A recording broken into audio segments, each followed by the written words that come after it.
Hey yo, Dark Marshall here, and we are back with, hopefully, the last part of Cottage of New York. Hopefully. Hopefully being the key word. Yeah, cause the plan is still the same, that after when I've completed this, I am going to do more of Bloodlines. Yes, in the next stream.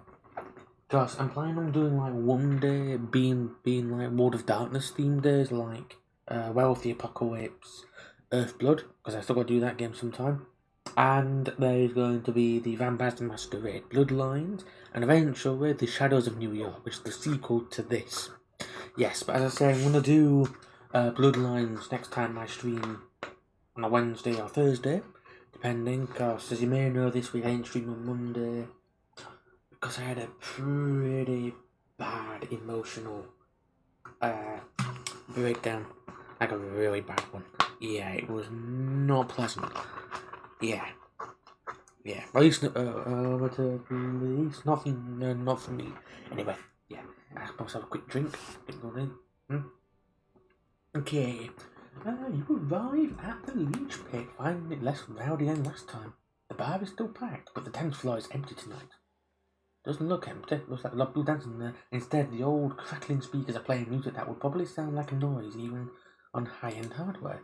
Maya is nowhere to be seen. Oh, Maya, missing in action. There's nowhere to be seen, yeah. But you do remember because that you see her at the bar. You approach the bar, the bartender finishes pouring a beer for an older guy in the faded fray Iron Maiden t-shirt. She turns to you. Okay, I did not expect the bartender to look like that. I gotta admit that one. What can I get you?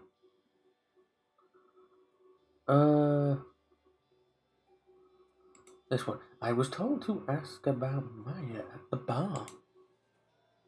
Yeah, but she's not in tonight. It's looking down, a spark of recollection shines in her eye. Oh yeah, that's right. She takes a well-worn book from behind the counter, some kind of, vampire novel. Also YA vampire novel. And flips through it. She produces a piece of paper from between the book pages and passes it to you. She told me you'd be interested in reading this. I would. Okay. You find a relatively quiet corner and take a look at the note. T wants to meet you. I'll arrange it, but you need to prove you're trustworthy. Look around the leech pit for a guy named Bruce. Buff guy. Tattoo sleeve on his right arm. I'm 9% sure he's somebody's retainer. Sent here to spy on us by the cam. Get me the name of his master and write it on this card and return it to the bar. It doesn't take you long to look at this Bruce guy. He sits alone in the corner. Two beer glasses already empty by his table. It'll take a moment to the approach.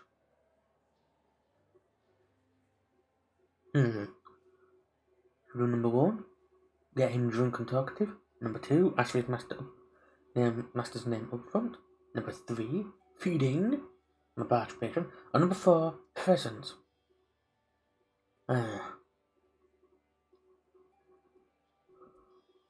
Oh, hello.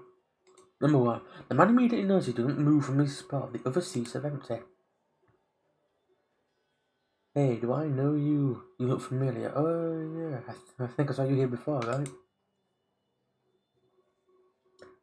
Number 1, it's possible I'm a regular, even though we're not. Number 2, it's my first night here, which it isn't. Oh no, wait, yes it is. I think it's still the same night. Oh, number 3, yeah, probably. Number 2, I don't think so. It's my first night here. You sure I'm pretty good with faces, whatever, forget it. It might be the beer talking. Could be. Anyway, how can I help you? What can I help you with, or are you just looking for somebody to chat with? Because I don't mind chatting, babe. Number 1, what's your poison? Number 2, how about a drink? And number 3, buy you a beer. I'd point to the chat, babe. Okay, I didn't. Oh, number 1, okay. What's your poison? Well, other than incurable addiction to fine women, I like drinks that say something about men's style. A jackhammer will do just fine. Alright. A short while later, he returned with a drink. The guy has been eyeing you the whole time. I get the feeling this might lead to something else. He picks up the glass and takes a big gulp.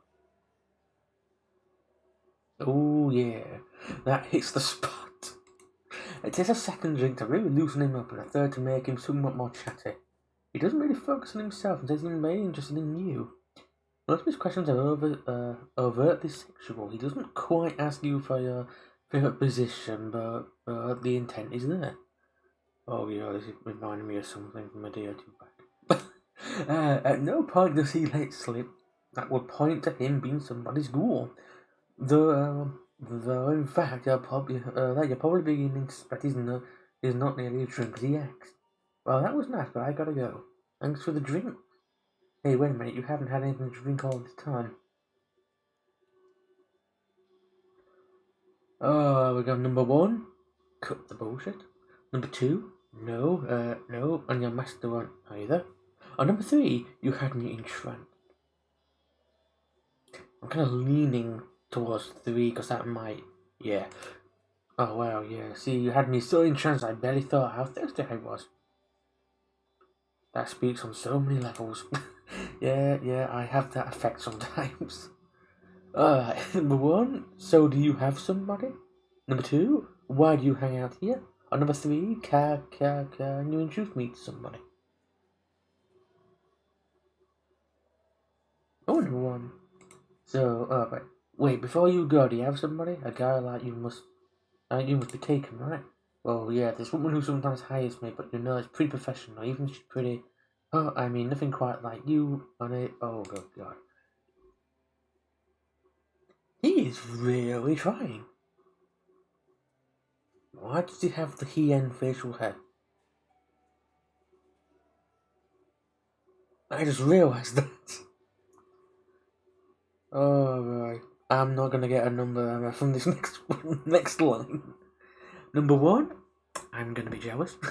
Number 2, she pays you then. And number 3, so what's her deal? Number 1, number 2, number 3.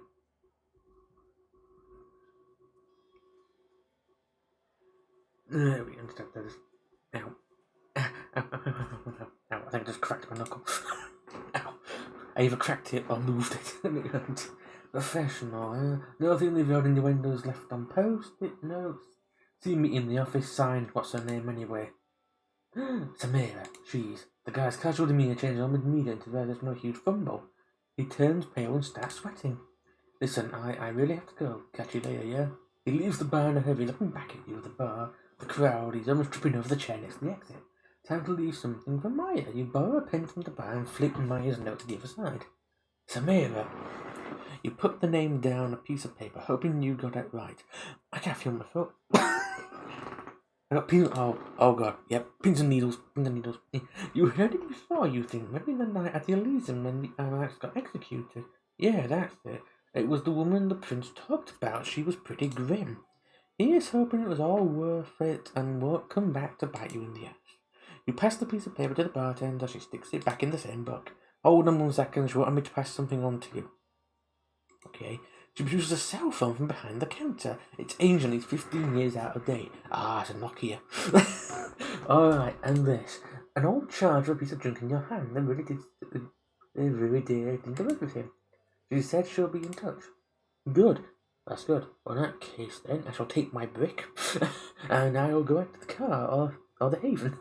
It takes a moment to remind yourself how to operate this thing you find. Its phone book is blank. There is no Wi-Fi connectivity and no messages. It's got a version of Snake, though. It is a Nokia. Oh god, the first phone I ever had was a Nokia. It's that dark blue with like the bright orange power button on it. Then the other one I had was a silver Nokia, which I found last year. Yeah. And it worked. that's even more surprising. It actually worked. Yeah. But sadly, it got thrown away, so yeah. That is already over. You're under the domain. Taking orders from patrons. Yep, my pins and needles have gotten a bit worse. Ooh. Every time I just move my foot, I get tingles through on my foot. Wave your honor contact Noah and say you decide to move out on for the night. Hopefully your educated guesses based on the scraps of info you got will be enough for Matt to call you. Wait, we're still halfway through this night? Oh my word. Considering we only have half in night 14, whole 15, whole 16, I don't think there's time to do another person. I don't know. Right, who are we going to speak to? Are we going to speak to her? Tamika? To Hope? To Chunk Reporter? To Benoit? Or Somebody's Watching Me? Which kind of reminds me of that song. Which one? So, should we go with Benoit to finish off this? I get the feeling this isn't the last bit of this one. Something tells me it is the last bit. But I could be wrong. Because I haven't actually done this before. So I'm only guessing it's like parts 3 or 4. You can do it. Okay. Approaching the cathedral on the street makes you nervous. You've been here twice, and twice something bad has happened. I don't know if something that been bad. Almost happened, there we go. As in both cases you ran away. Benoit suggested it's time to start running and experience faith head on. Oh, it's gonna be barrel laughs. Perhaps he's right. Maybe it is cowardly to take refuge in rationalizations when you know what you felt. The holiness of the priest and your own damnation. Yeah, my talking is not particularly the best today. I've been fumbling around so much as it's a little bad. Walking towards the doors of the cathedral, you glance at the bench where you sat when you first met Benoit. He's waiting for you, sitting and contemplating the cathedral's Gothic architecture.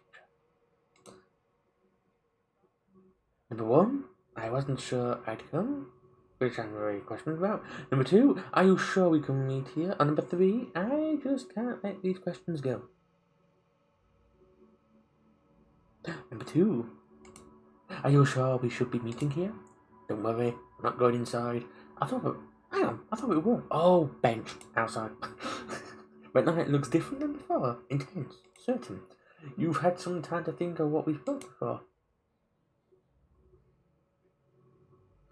Number 1, I'm not sure what to believe. Number 2, I want to learn more about Cain. Or number 3, I think God is with me, even now.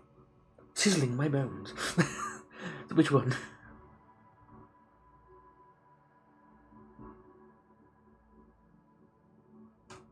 Something just cracked in my hand. But I don't quite know what it is. I didn't even touch it. I've almost come back to the same conclusion. No matter what has happened to me, God must be still being me. So he'll be with me still. Like he's with everyone. You should beware of hubris. It's the flip side of piety. Let's go see Father Anthony. It's better not talk in the cathedral, so I arranged to meet him at his home.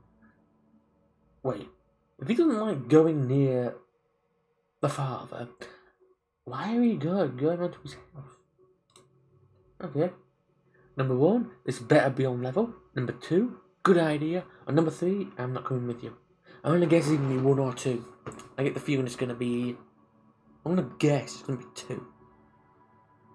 I'm gonna guess it's 2. Ah, individual. I will click number 2, but it won't work. That's a good idea. The cathedral has become too exposed.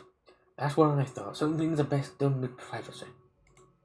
You follow Benoit as he walks down the street until you come to his car, surprising pedestrian family sedan. The essential of the masquerade is inconspicuousness. Nobody expects a vampire to drive a car like this.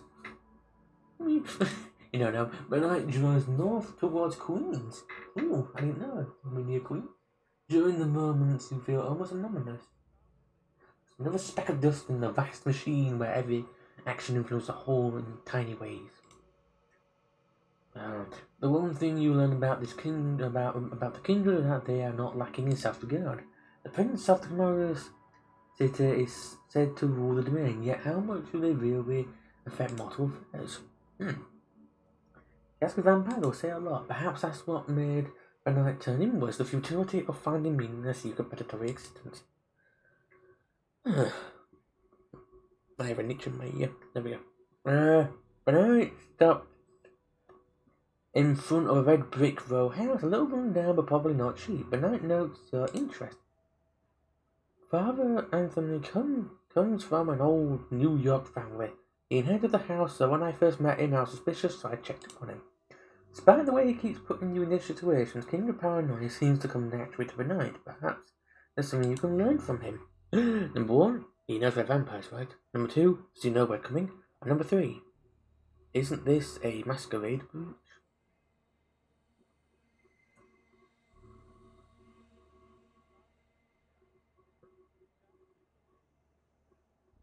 So I'm trying to figure out which one would be good. I guess 2. I don't know. But which one? Because I'm hoping to clear this tonight. Hopefully. Because I'm hoping of that the next 2 nights go like a breeze. Or at least one of the nights go like a breeze. He knows we're vampires, right? Yes, he knows. He doesn't know anything I've told you about Care on the First City and so on, but he knows we're no longer human. Wait. Yeah, okay, that's kind of... Okay, he doesn't... Okay, so he knows we're not vampires. He knows we're vampires. But he hasn't done anything to... That is weird. You follow Bernard to the stairs, looking around for any signs of an ambush. You get to the door, the first signs of trepidation hits you. Discomfort, the pain not following shot inside. It feels like a physical thing, a burning sensation under your skin, in your blood. You look to see how Bernard is taking it. He's smiling, eyes closed for a second before knocking on the door. Almost as if he's enjoying the sensation. The door opened, and you see Father Anthony's kindly face. Your body feels as if in a vice. You haven't really been bothered by hot or cold since you were embraced, but now it feels like the shiver of your skull is overwhelming sensation. The fear and terror are paralyzing. Yes, you barely hear Bernard's whisper. Come in, you two. I might not know most of them, but I know enough not to accept the porch. Okay? You force yourself to follow Father Anthony from the apartment. Despite the splitting headache and rising panic, it's hard to take in your surroundings. Everything seems too vibrant, seeking to engulf you. Framed portraits of the mantelpiece, a cross on the wall, a living room with lots of books, many of them old. I'm not sure I can offer you anything. You don't drink tea, I suppose. No, we don't. Is there salvation for our kind? Number 1. Number 2. We'll be fine. And number 3. Why do I feel pain? That's actually a very good question, number 3. It's a very good question to ask. You want to ask that from time to time. Number 2. We'll be fine. Thank you, Father. Are you sure you're okay? You look distressed. Please, Father. And you know this is difficult. For us, you'll forgive me, I would hope waste time. Rather than look pained, whether because of the rudeness or out of sympathy for your condition, you can't tell. He motioned you to sit down, but you and Bernard both too agitated to do so. You feel trapped like a moth being smeared against a burning light bulb. It's hard to look at Father Anthony, but you can't look at anything else either. Bernard is starting to look increasingly unhinged, his eyes looking as if he's seeing into some divine beyond just outside the grasp of your senses. Now's the time, my friend. You have to decide if you're ready for salvation, prove your faith by embracing the Father, and let his radiance envelop you.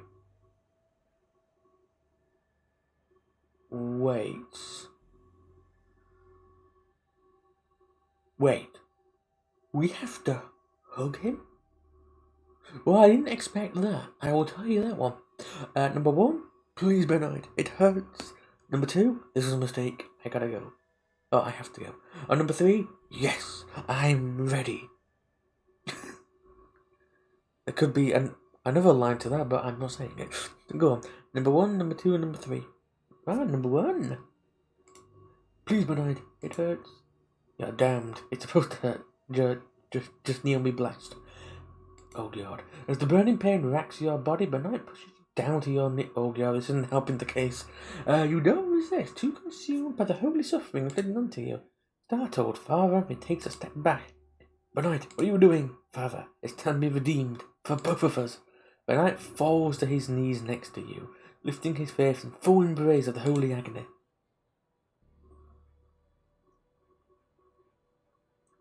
This is not right, Bernard. Everyone has a chance for salvation. I understand there's something in God's presence that burns you, but you can work through it. Please, Bernard, there are too many paths to salvation. paths to salvation, and we'll find yours. I won't hurt you and your friend. Oh boy. Benight moans in pain, stricken with grief and spent the fast and fire. Please, Father, they don't even believe. Not truly. Father looks at you and seems to waver. Even his belief in salvation has limits. Shall we do number 1? Profess your belief. Or number 2? Kill the Father. Which one? Number 1 or number 2? That's a bad time for that. Bad to suddenly crinkle up. Oh, that was number 1 or number 2? Number 1. Okay.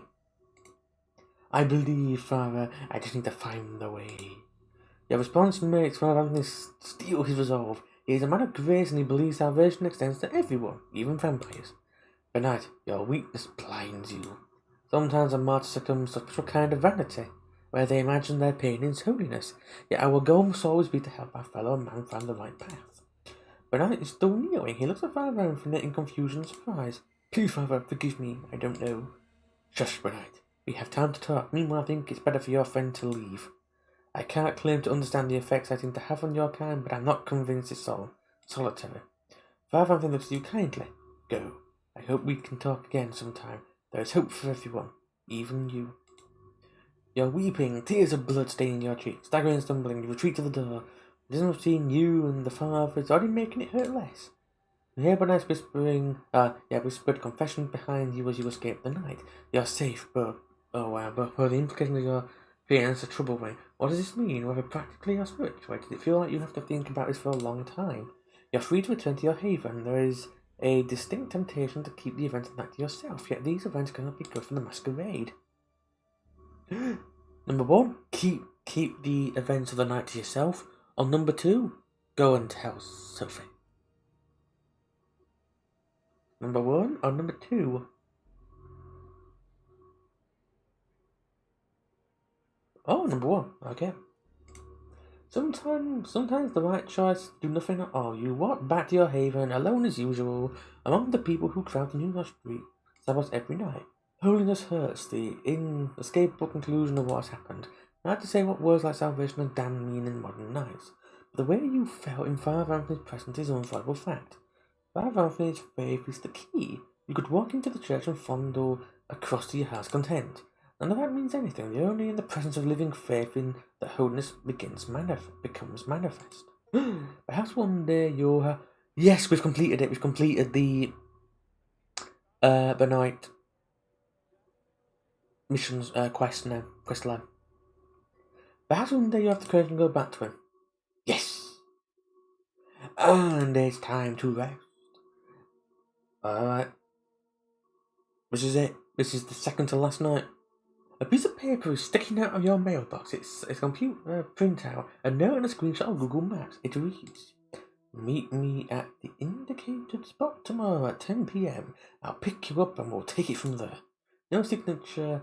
The place marked on the map is Outlook Point near Pier 1, just next to Brooklyn Bridge. You check the phone that Maya passed on to you. None messages, no missed call. It's still a bit fishy. But there's only one to find out who addressed us to you. Looks like tomorrow's evening plans are being planned for you. Oh, that's gonna be. Oh, that's good. You go downstairs as soon as you wake up. One more glance at the phone. No new news from Maya. You take the car down to Brooklyn, park on Front Street, and approach the meeting spot cautiously. A figure about Maya's side standing there, dressed in an oversized jacket and looking out towards Manhattan. As you approach, you can hear her muttering something. It is true, but I don't think it's true. If I do not think it's true, then it cannot be true. If it cannot be true, then...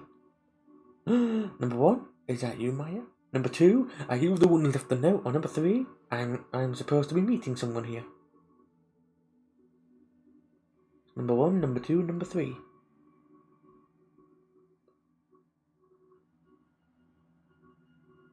I'm to really focus on that chat now. My eyes are getting a bit blurry. But then again, it's because I think finally my bad night's sleeps are finally starting to shift. Eat that little drink. I am good to go. Hey, you the one who left a note at my apartment? Woman turns around. It's not Maya. Whoever it is, you have never seen her before. Oh God, she looks perfectly plain and unmemorable. The ink on the paper did the message leave. The ink on the paper did your face here bring. Oh good God, it's like a weird Dr. Seuss. You turn around, 3 men, all burly and threatening, approach you. One of them takes the lead. So you got the message. Good God. I did. Number 1. Number 2, who are you? Number 3, what's this about? We're gonna get mugged, aren't we? Something is... And the fact his eye is glowing through his sunglasses is definitely a bit of a... yeah. We're probably going to get into a bit of a fight, I think, knowing it. Number 1, I did. What now? Now you'll come with us. Oh God, the boss wants to meet you. Who? I'm gonna guess it's gonna be talk. So number 1, Kaiser. Number 2, Callahan. Or number 3, talk. Which one? Because if it was gonna be Kaiser, it'd send that scruffy looking guy to come get us. Oh, you mean talk? What? Oh God, you gotta be shooting me. Talk ain't the boss of Jack shit. I mean Boss Callahan, you dumbass. I should get a move from me, got places to be. Oh God, no, the voice woman keeps creeping into your consciousness. The litany of gibberish ever present throughout this entire conversation. The man cracks his knuckles. All we can do is the hard way. Alright. Number 1, agree to go with them. Number 2, fight back, potentially get our job broken and we'll get dragged there. Or number 3, fortitude, resist and tough it out. But we'll still get our job broken, knocked down, and dragged there knowing it. Which one do you like? Number 1, number 2, or fortitude? Oh, number 3. You're not going down without a fight. You rush the man and hit him, bracing for an unpleasant beating. A shriek fills your head. It's the woman just making you feel small and weak. The 2 of men join in, kicks, punches, barely feel them. You fight back, fiercely landing a few good hits. A baseball bat breaks on your shoulder. A poorly aimed stake scrapes your heart, chest, sliding off the ribcage, breaking on the pavement. The wail of the woman drowns out everything all you until you need to make her shut up. She must obey. You're weak, bruised. They keep hitting you and hitting you and hitting you. You stop resisting.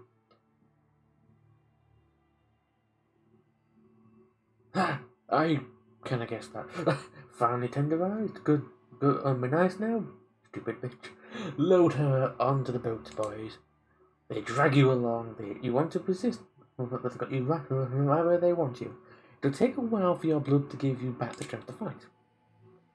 A victim motorboat is waiting at the pier, then they throw you in. The engine starts, you're off to somewhere. It's hard to tell, especially after you throw a cloth bag over your head. It takes 15 minutes or so to reach your destination. You think the engine dies down, and you're led ashore, and then further up an incline through some overgrowth. 10 more minutes walking, maybe until a deep voice reaches your ears. Vincent, my dear boy. Why is the hood over our guest's face? Callahan? Well, boss, I thought. No. That will not do. How many times do I have to repeat myself, Vincent? You don't have to think. You have to listen and do what you're told. Oh, he sounds like a character from a film or like. Well, take that ridiculous sack off their head, will you? The hood comes off. The owner of the deep voice is a curious sight. Dressed in what can be described as Victorian clothing, monocle and grey and red hair. Is this Callahan? Oh God, he doesn't. Okay. He looks like a wolf. Right? Apologies for Vincent's unsexual behaviour. He can be a little thick sometimes. Not right, Vincent. Yeah, but sometimes a little. I believe you ought to know who I am. Oh, good God. Number 1, you're Boss Callahan. Number 2, you're the Arnold Mustard. Or number 3, you're a dumb-looking motherfucker. Which one would you like? Number 1, number 2, or number 3? You may get to pick which one. I'm just making sure. I'm just making sure I know which one. Oh, good God. Nope, just that. You're a dumb looking fucker. Oh, boy. A fist hits you in the stomach like a meteorite. Where they hit any harder, you're pretty sure your spine will snap like a twig. Much obliged, Vincent. Let's get these pleasantries out of the way, shall we? I am Douglas Callahan, the Baron of New York City. You shall refer to me as boss. Everyone knows what's good for them does. Now, and let me make myself perfectly clear. I'm disappointed in you. I eventually mean to allow you to make some amends. First, though, I have to make sure you understand what your infractions was. So, do you know why I'm right here?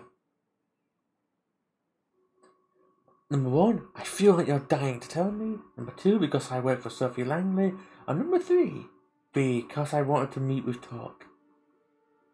I want to guess it's going to be number three. Because that sounds like the reason it might be, because... Yeah, hopefully. Is it because I wanted to meet with Talk? Ah, yes, you're not stupid. That's a nice change of pace. Talk is the reason you're here. Or that little angry strumpet of his, I'm told. Yes, Maya. Oh, how I'd love to get my hands on her gaunt neck and wring it until it breaks. But see, I'm a statesman, and that's not the true thing to do. No, indeed. The prudent thing to do is to let both her and that blasted ebony-skinned mentor of hers. If you ask me, it all went downhill on that when you woman folk got voting right. I get the feeling he is really, really far back in the centuries. Really believe you on the same level as... Oh, boy. What if it did... Oh, God. Why does it just get worse? Number one, finished with your disgusting rant. Number two, please let me go. And number three, you take that shit back or else. Oh, good God.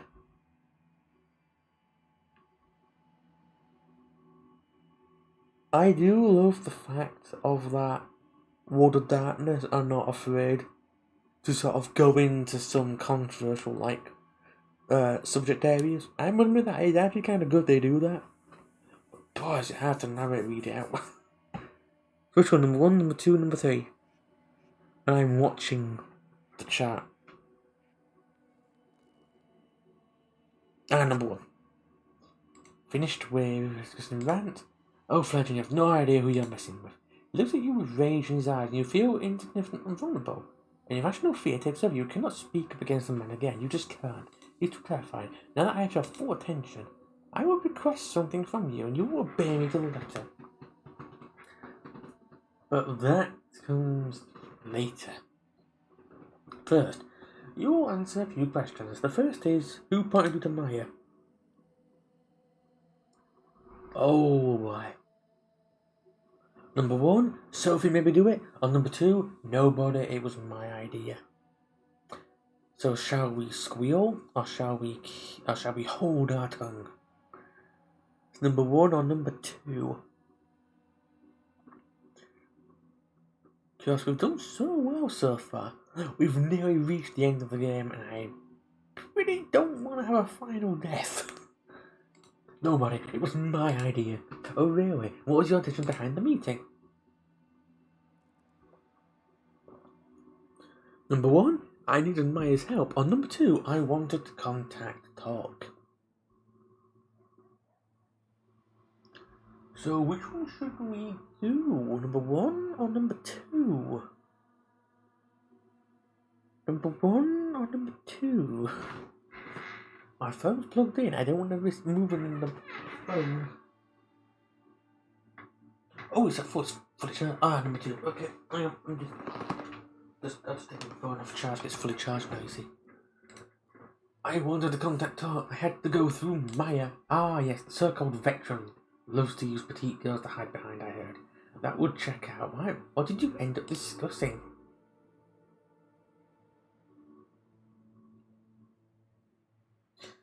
Alright. Number one, she wanted me to do her a favour. Or number two, I wanted her to explain the landmarks for me.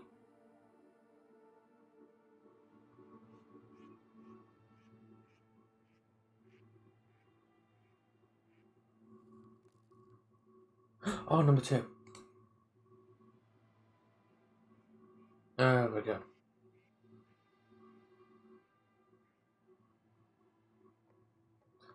I just want to learn about the animals. I asked her about the movement. Oh, Charlie should have come to me then. I am the owner of Movement of New York City, and nobody makes a secret out of it.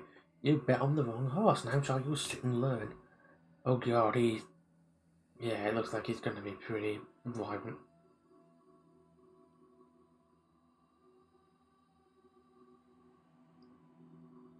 Oh boy.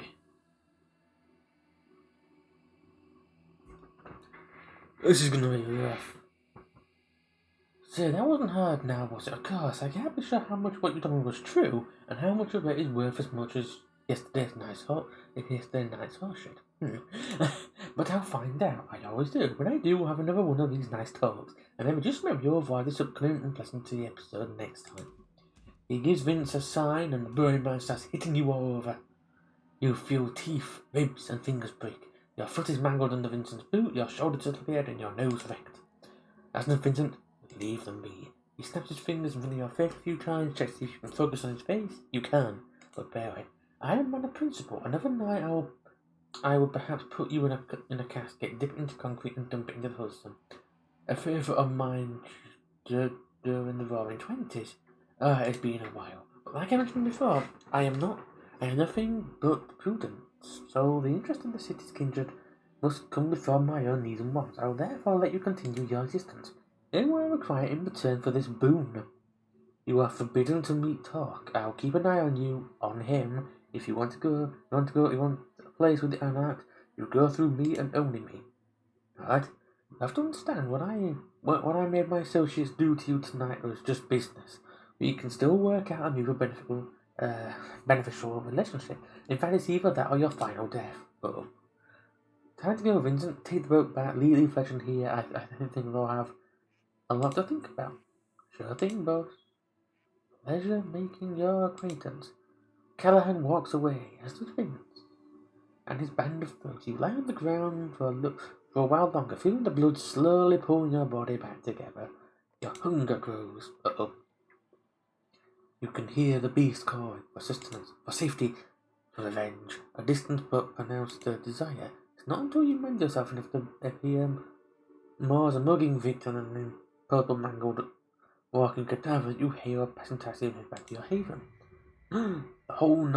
The whole way there, you are tempted by the beast, your driver, a 30-something with strong Slavic accent, and an unpronounceable name on his ID, keeps asking if he should drive you to the hospital. You keep declining, all the while thinking if you only asked him to pull over 5 minutes, you could feast on his warm blood to the beast's content. Drink him whole. Nobody would know. Nobody but his wife and kids, if he has them. Nobody but his boss and co-workers. Nobody but you. As you look into the mirror tomorrow, keeping your hunger at bay was never before as difficult as it is tonight. The driver stops at your apartment building. There is nobody around. You can do it. Do it now. Now. Should we do number 1, give in to the beast's call, or number 2, resist the beast? So shall we go with the beast, or shall we resist it? Number 1 or number 2? I'm just keep making sure. Oh, I see 3 2s at the bottom, so I want to make sure. If I see 4 2s or 1 1, then I know which one's been said. Alright. You pay the driver and walk out. Fast. Leave the car behind. Don't look back. Oh, maybe too low. Look back. Walk back. Speed. No. Through the door. Up the stairs. Key in the lock. Open the van. Walk in. Lock yourself in. And you cough then. A familiar 4 walls of your haven are unpleasant. The beast inside you keeps nagging. You keep it at bay tonight. Not a small feat given your state. You are still weak. You're still not quite mended. You need to rest. Tomorrow you will have to feed again. Tomorrow you will have to consider your next move. Callahan is not the kind of man who quits. But tonight you rest.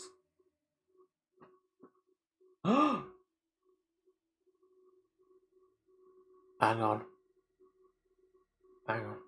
I'm going to quickly save it and I'll reload it. I want to see what night we're on now. I get the feeling. We're on the last night.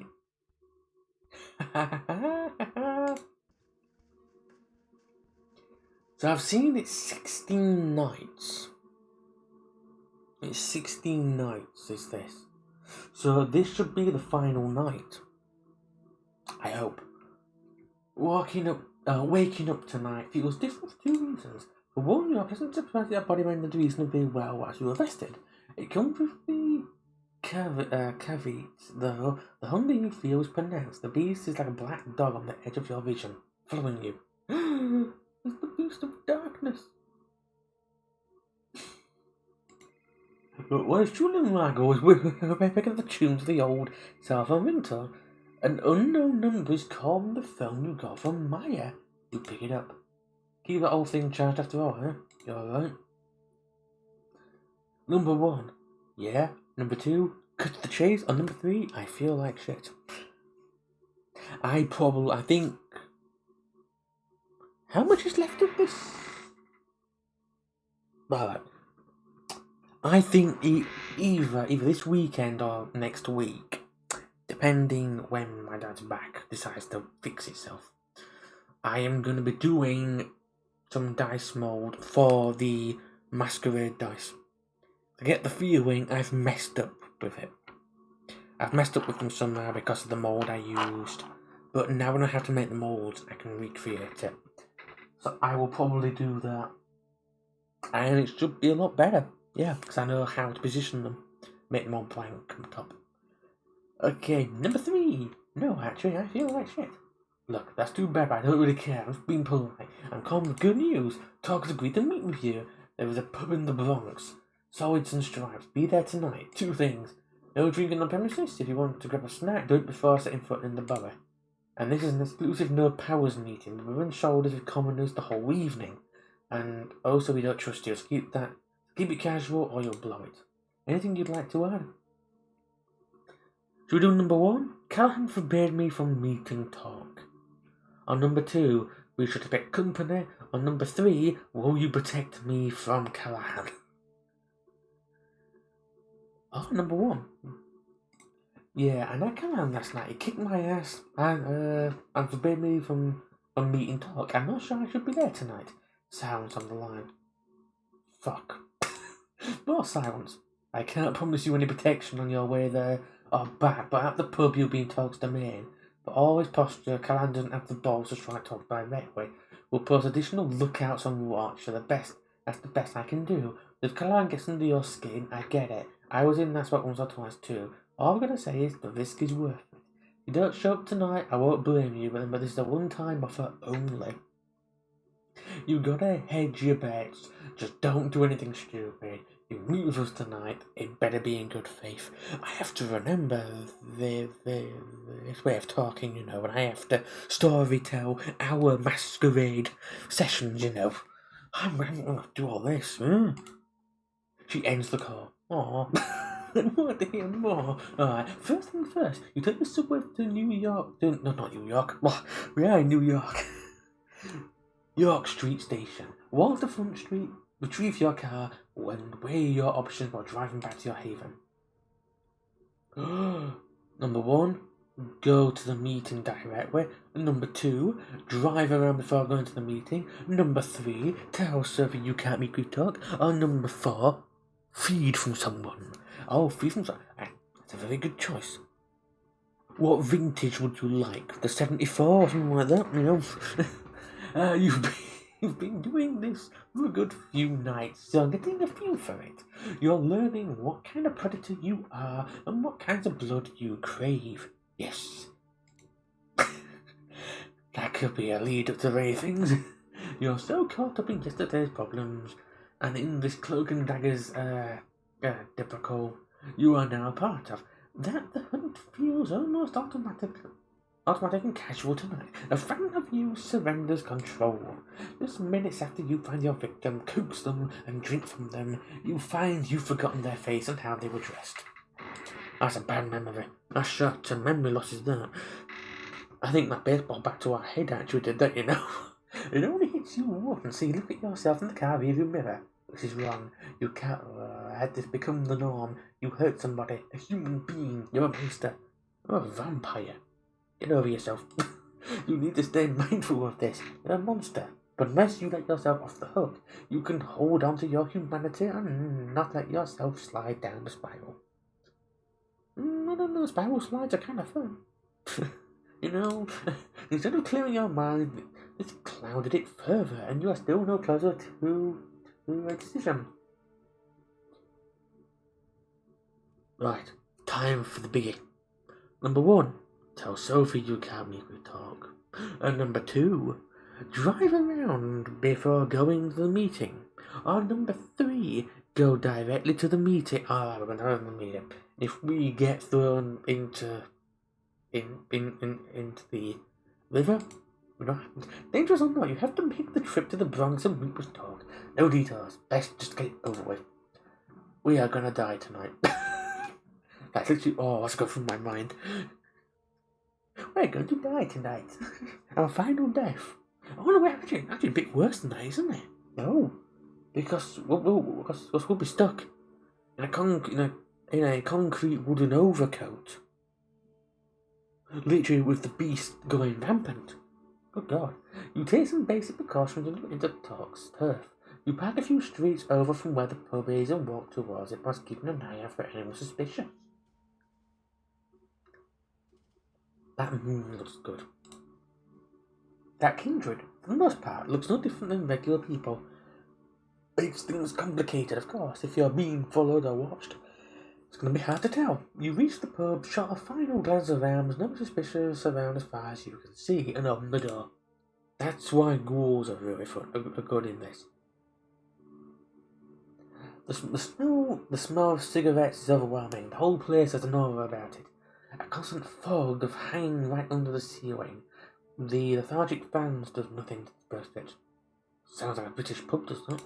The constant crack of billiard balls and clinking of glasses tell you all you need to know about the clientele. Not a very vampiric place at all. You're wondering if you got the address right. You apparently did. Maya's here. She motions you over to one of the few tables around. Took your sweet down to get here? What, got cold feet? Never mind, he'll follow you. No? How am I supposed to know that? I don't know, maybe number 1, number 2, not that I know of, or number 3, weren't you supposed to place lookouts? We're gonna get bitch slapped for the third one, I think. Which one? Number 1, number 2, number 3?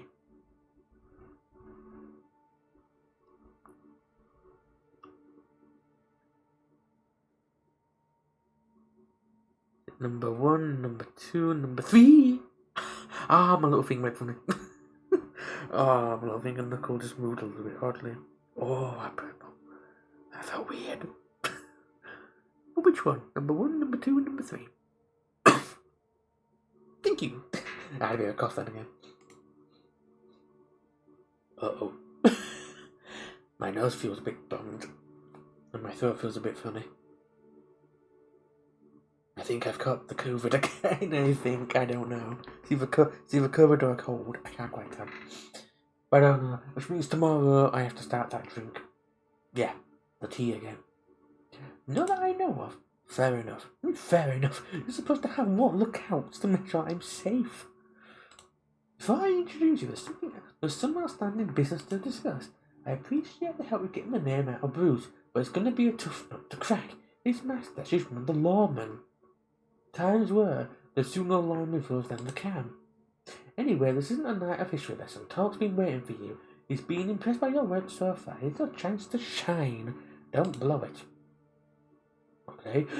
You walk towards one of the tables. A guy in a coat and a hat leans over and takes his shot. He's way above his opponent. The table is clear. He's clear of his balls. That's good. Save for the 8 ball in the free position. Hey, they're here.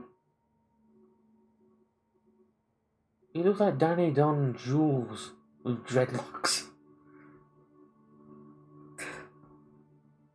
It looks like the cat. Oh, right, that's the first thing I got.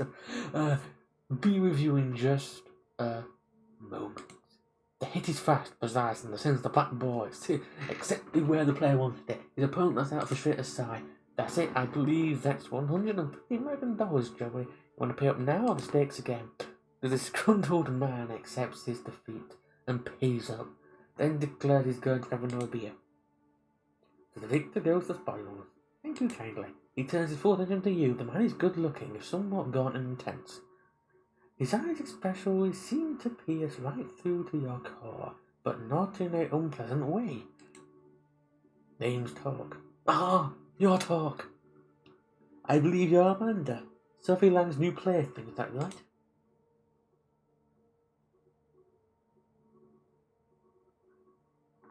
Wow.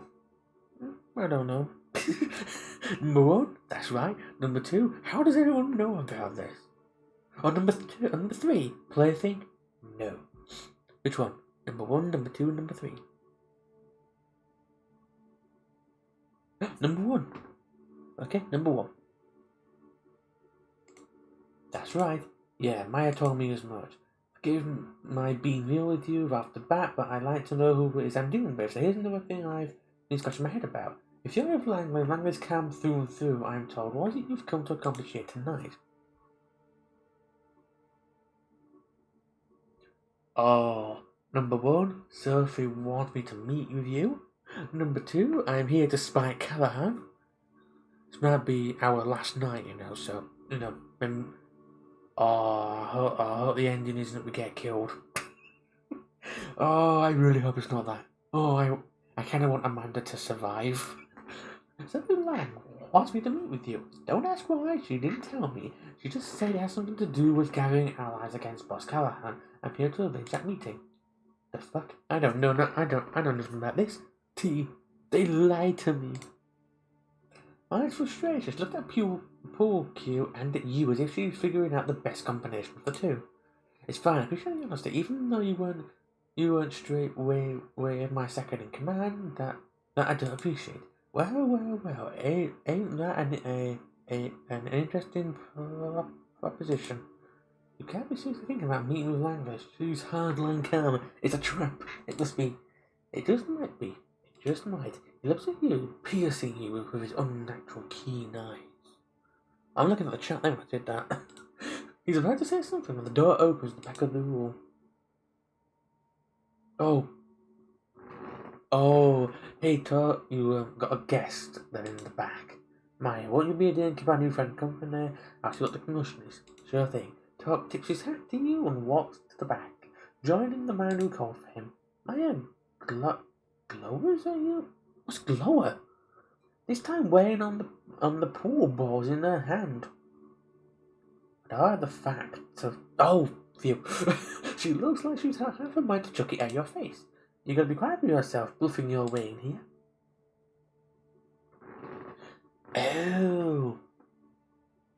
Oh, learn something new every day. Number one, hey, whatever works. Number two, sorry I had to be this way. And number three, it's not just Sophie I'm here for. Oh my god. Number two. So, I wish I did it differently, but it is what it is. I'm not proud of myself. You shouldn't be. Maybe like a chump in front of talk. Here's where I'm beginning to think you might be a good addition to our family. But the whole lot of trust you'll have to begin before that happens now. Talk appears from the door at the back, calls across the room. You're my baby for a second. Amanda, go over here too. You go to the back room, there's a storage area with a single wooden desk. Pretty cramped, especially considering there's 5 other people in there with you. Talk pushes you in and closes the door behind you. Too burly to... Oh no. No. They've come for me. Talk, hide me. Too burly dudes are holding someone down. A familiar voice reaches your ears. I was right. Oh my god. Motherfuckers, you're gonna pay for this. You hear me? The boss is gonna fuck you up so bad. You have no idea. Have you had the doubtful pleasure of meeting Mr. Cruelty before, Amanda? Number 1, yeah, we met yesterday. Number 2, you could say. And number 3, I have a score to settle. Slap him. Oh, number 1 it is. Yeah, we met yesterday. You're fucked. You're so fucked you don't even know it. You stupid piece of shit. I should have ended you yesterday. The boss told you to stay away. You should have listened. That's the story and a half, ain't it, Vince? Calm down now and tell me how many of you guys are still out there on my turf. Oh my god. Go fuck yourself, you're done. The boss will know this stupid piece of shit fledgling came here. He knows they're with Langley. You know what that means, Talk. No, I don't. What does it mean, Vincent? Now the boss can wipe you out. He'll just say you're sucking Langley's tits and all those buddies of yours gone. You're done, Talk. Well, now that's the case. I guess ridding NYC of your toddy ass wouldn't make things any worse for it. Josh has an idea. Vincent mentioned he beat you up yesterday. Did I hear that right, Amanda? Don't you pay the favour? Oh, yes. A slap the gate. Number 1, I want no part of this. Number 2, it's your turf, you'll deal with it. And number 3, gladly. If we do gladly, just perfect. We get to slap him. Gladly. Go right ahead. Oh. Shall we do a critical success? Or number 2?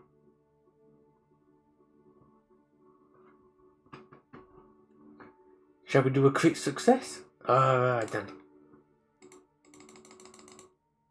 Oh no, we can't do it. No. That's evil. That is just evil. You gave us a critical success, but there it won't let us do it. Let's go to number 2. That's mean.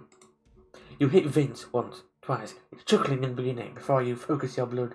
Some extra oomph and keep hitting him again. More until he stops laughing. He's bruised, battered, and broken. The 2 arms do let go of him. You kick him some more while he's on the floor. You only stop when you hear Tog's voice. Enough's enough, Amanda. He takes an odd. There's an old pool cue and picks it up his knee. Oh, it's a real shame that it wouldn't let us do a critical. That's mean. Like literally, you giving us that option to only allow to do it. Stake him and take him downstairs. Let keep Callahan guessing on what's happened with his favourite puppy. Wyatt takes a sharp piece of wood and jams it into Vincent's chest.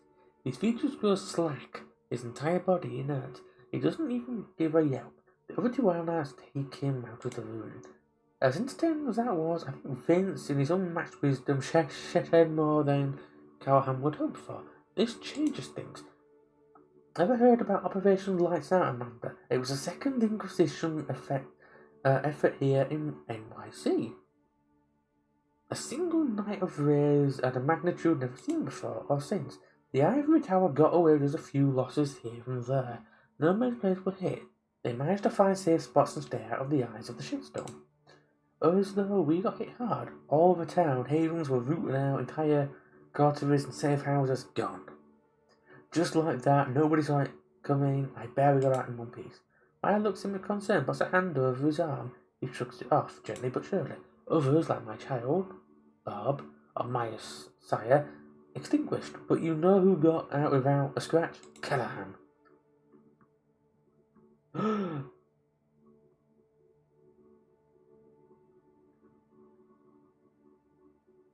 Oh, was Callahan the one that tipped them off, I wonder? You've thought about it for the past few years. How is it that Big B managed to excuse himself from the Staten Island Museum where we used to meet just before vans full of guns and body armor show up? How is it that as my baby is burdened up after being shot with incinerator rounds, I also see Doug Callahan running with his tail between his legs, pushing fledglings like you in the path of the SI? We in the pattern knew that what was coming, and he set us up. Not just us, some of our brothers and sisters who got here had some of the lowest profiles in the city's lake population. The more in the story, Callahan is an opportunistic motherfucker, and is even his thickest followers suggest he's going to sell me out. Then that's what he's going to do, as sure as the sun rises. He pauses for a moment. You see him reposition. He said something about Langley having an offer for me. It might be your fault in part that I am at this juncture, but now's going to be as good time that I need to listen to what she has to say. I don't think that's wise, T. Well, what would you have me do then? You said it yourself. It's always Fletcher's fault. They brought this to us. Use them as bargaining chip. Callahan wants them. Langley needs them. They're valuable. What? Number one? Me? Valuable? I'm just a pawn. Exactly. I'm only worth, I don't know, a cent.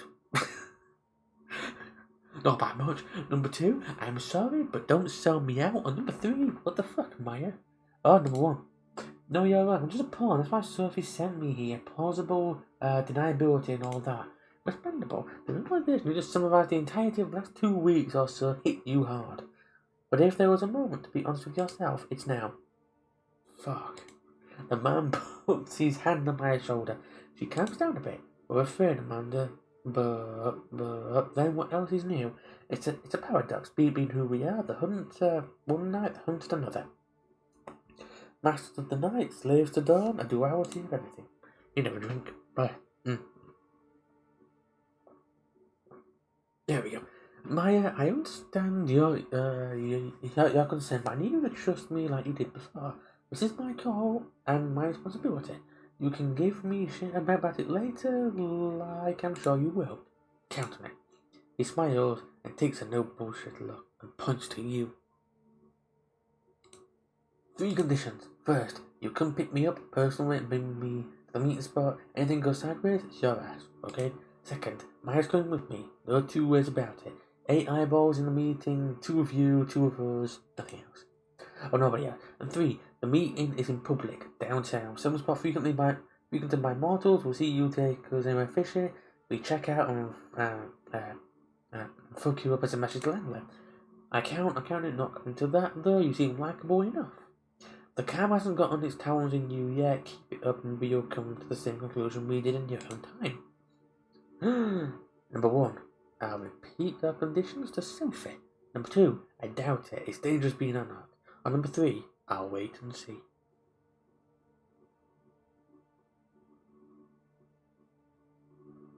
Oh, number 1. Okay. I'll make sure to repeat your conditions to Sophie. You do that. Best be on your way. Ask for me here when you need me. The bartender knows how to get in touch. Just ask him to put the owner on the line. Maya walks you to the door and comes with your car. Listen, about what I said before. Number 1, save it. Number 2, yeah, what about it? Number 3, I hope you're about to apologise. Get the feeling she's not going to apologise. Which one? Number 1, number 2, and number 3? Number 2. Yeah, what about it? I panicked. That's all that was. It was unfair what I said. If anything, it's my fault. I'm angry with myself and that makes me angry with you. Forget it. See ya. She starts walking back to the bar as you start the engine and head back to Sophie's apartment. Time to give Sophie the good news. She welcomes you as openly as ever, clearly excited to see you for what news it might bring. Good evening, Amanda. How is your task going? You have something for me, perhaps? Oh, no. Number 1, I did what you asked. Number 3, it's done, but it cost me dearly. Number 3, it's done, but there'll be trouble. Number 1, number 2, and number 3. I did what you asked, but I got in some serious trouble. They almost killed me. Killed you? Who? Slow down. Tell me what happened. Number 1, Callahan's goon threatened talk. Number 2, Talk doesn't trust you. Or number 3, Callahan forbade me from meeting Talk.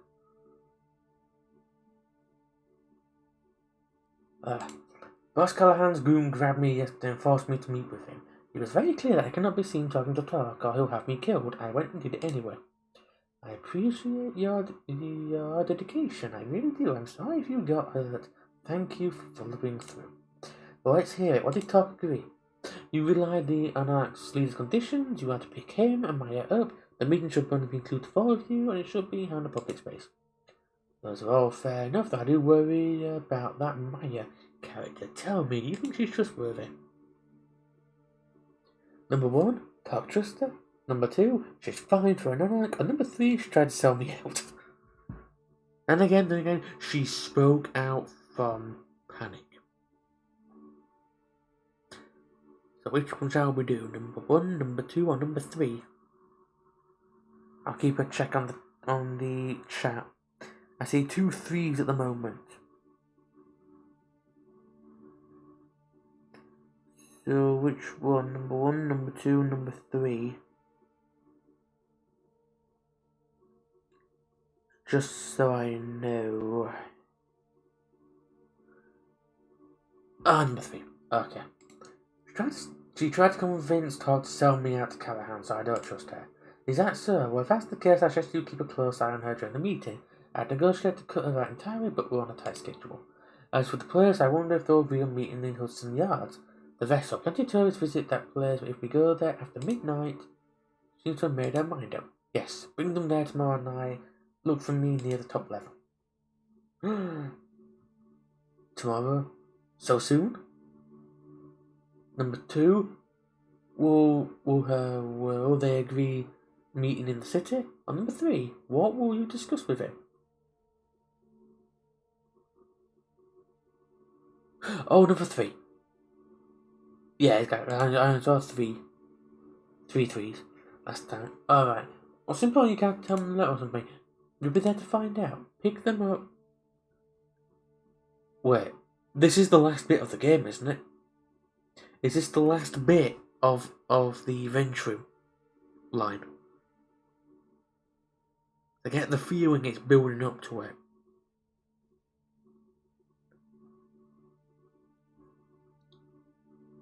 I get the feeling it might be. I'm counting on you, Amanda. Alright. I'm counting on you, Amanda. The final puzzle piece is about to find its way to the destination. After that, we will all get our just rewards. You, me, the Camarilla, even the ants. I could kiss you. Yes, yes, you would like that. You desire it. She must have caught it in your expression as he smiled. A figure of speech down her. At least it is tonight, but a few nights from now, who knows? I'm growing fond of you, and the success whets my appetite for those kind of things. Wow. The sexual tension in the room becomes unbearable. Until it suddenly disappears. Was it another one of Sophie's tricks, or an actual spark of arousal in both your undead bodies? I looked at the chat when I said that. You certainly felt the blood flow through you for a short moment. The warmth in your groin takes you by surprise. Good God, you didn't think you could do that anymore. I was just proud of that before you asked. Or did you just imagine it?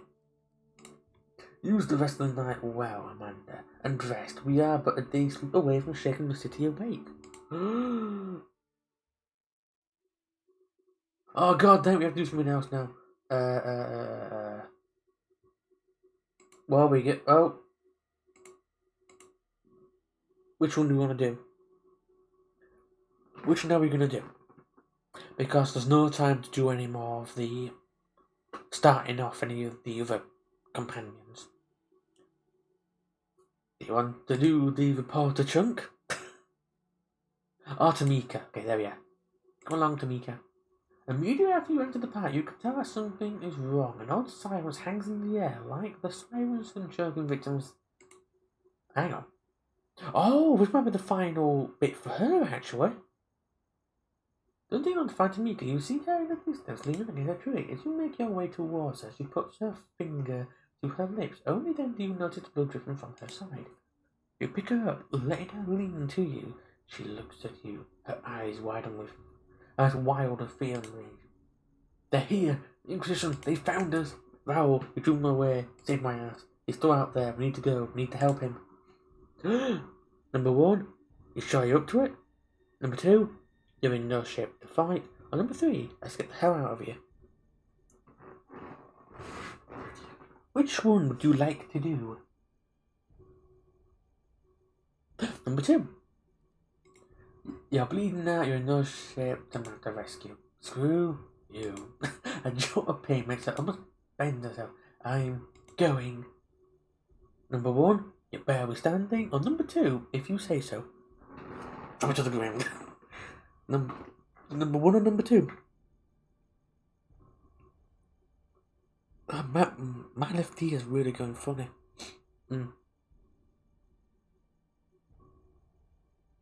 It's number 1 or number 2?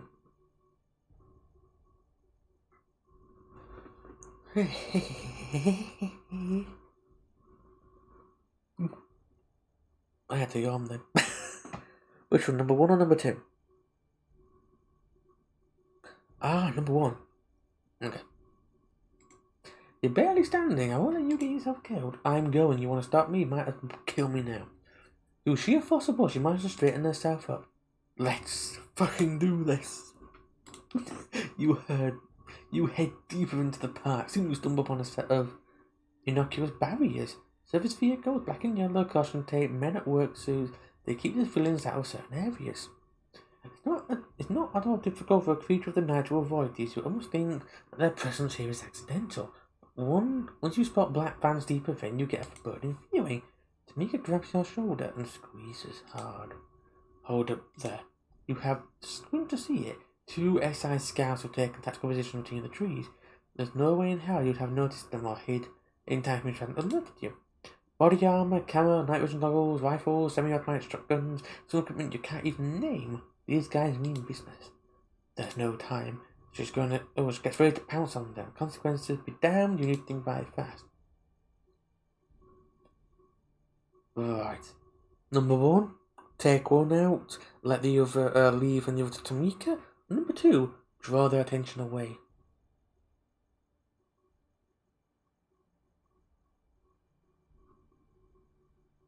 It's number 1 or number 2?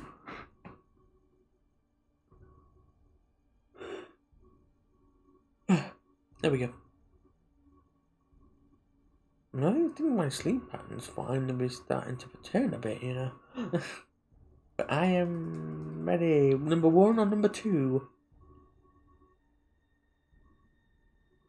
So I said I wanted to finish this game tonight, and I am going to do my best to. Focusing your efforts, you head to the nearest opponent, letting someone take the other one. Your target falls before you're able to pull the trigger. A faint gurgle lets you know Tamika has done her part as well. You look over and see her standing over the rapidly cooling corpse of the soldier. She flicks her wrist, sprinkling the grass under her feet with some of the man's blood. It's a tie. All things considered, she seems to be doing alright. You keep on moving. Tamika gestures to the nearest patch of trees. Stick to the shadows, take them out one at a time. Sound advice. You take it to heart. You move towards Tamika's haven. It doesn't take you long to run across more of them. 3 operatives in full riot gear running down the park alley, sweeping the area with barrel-mounted flashlights. Keeping very still and very quiet, you wait for them to approach.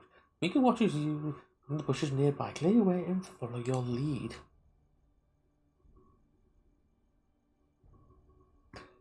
So, number 1, try to take 2 of them out. That was a fast answer there. The first victim marches past you, lunge at him, sinking your teeth into his neck. In one sudden motion, you rip a chunk of flesh from his throat.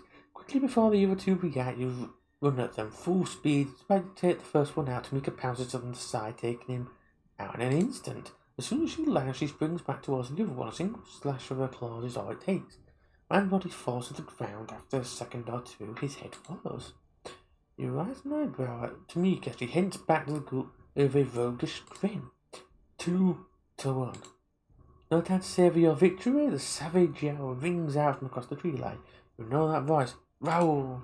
Tamika throws herself towards where it came from. It was unbelievable how fast she moves and in the state she's in. You'll be able to keep up. Mere seconds later, you find yourself under the cover of a rose bush, giving you a clear view of the nearby clearing. Off in the distance, you spot a group of gunmen converging. Slowly but surely, the circle of humans closing on a lone figure struggling on the ground. The figure lets out a pain draw. Looking closer, you realize it's Raoul caught in the same steel net you saw once used on the scarred one. He struggles frantically, trying to break free. With each passing second, step by step, the operatives grow closer and around him. Driven by it, Magna jerks forwards to save her brother. She stops herself at the last moment, as if reminded of your presence. Okay, how do we do this? Number 1, fast and fierce. Number 2, we don't, it's suicide. Or number 3, they're taking him alive, we'll find him. It's number 1, number 2, number 3.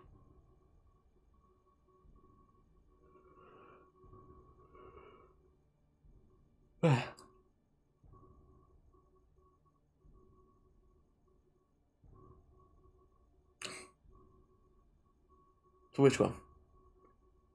Number 1, number 2, and number 3.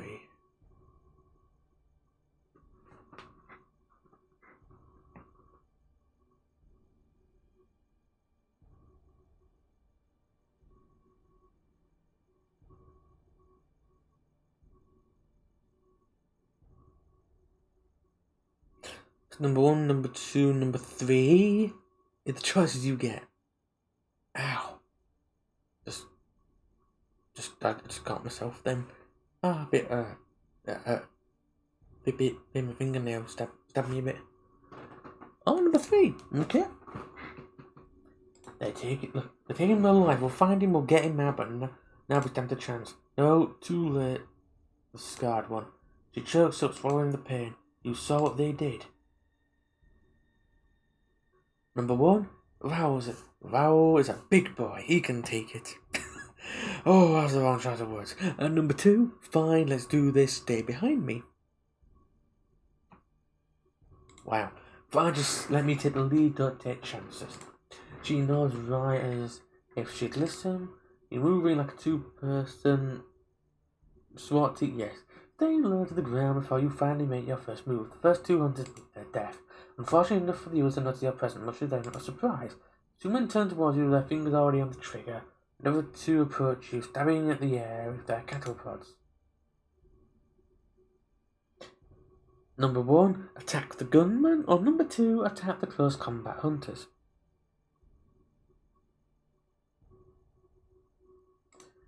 Priority long range tag. You make quick work of them, slashing both their throats before they can fire. Meanwhile, Tamika does her share, and she swiftly avoids the cattle prods and moves in for the kill. 4 bodies hit the ground, 2 vampires are still standing. You both turn towards the last remaining foe, driven by sheer desperation. The sole surviving soldier stands over Raoul and aims his semi-automatic shotgun to his head. Mika growls, you just have to stand down, there's no room for mistakes here. Number 1, let him go and we'll let you live. Number 2, give up, you don't stand a chance. Or number 3, Tamika, on my mark.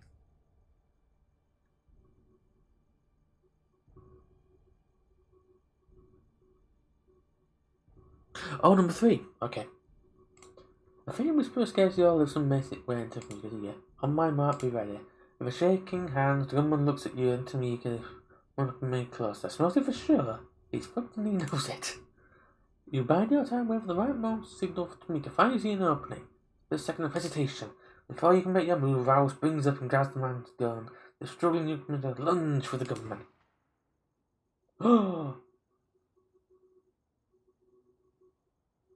Oh, that's not good. A shot rings out. Raoul's body collapses under the weight of the steel net. His head a gaping hole. Oh God. The operative looks at you, startled and confused. His eyes widen, seem to make a fly towards him. Death incarnate. The man's scream echo across the park. He doesn't stop, not when his intestines are spread on the grass, not when his eyes turn to bloody holes, not when his face turns to mush. Only when the screams stop, only when it's certain he has met his full end, only then does she stop. You watch in silence. She walks over what's left of her brother. Fall to her knees. Knees. Tamika lets out a yeah, unlike any you've ever heard. It is as if she'd been possessed by some wailing spirit, abandonedly screaming out in the night. Her scream echoes across the clearing until finally all goes quiet. With tears streaming down her face, she looks at me. Yes. Knees. She fell on her knees. She was upset. It's my fault. I put us in their sight. If it wasn't for me, he'd still... Clenching her fist, she pounds the ground in frustration. I said knees by accident. Fuck. Number 1, it was his choice, not her choice. His choice. Number 2, what's done is done. Deal with it. And number 3, we need to get out of here. Number 1, number 2, or number 3? Number 3. Come on, we need to get out of here. This isn't over yet. More will be coming. She gets up, A violent shiver runs through her entire body as if she's literally trying to shrug off her despair. When she looks at you again, she seems far more clear-headed. Right, let's get out of here. Hastily yet carefully, you make your way out of the park. You don't stop until you reach the nearby alley. Wait, there, in the relatively space surrounding darkness, you take a moment to rest. Leaning against the wall, Tamika presses her hand onto her wound. Fighting off the pain, she looks at you. Let's spread up less attention. Hunters, spotters on the rooftops. Number 1, you need help. Number 2, when we'll hear from you. Number 3, what if they catch you? Yes, they might catch her.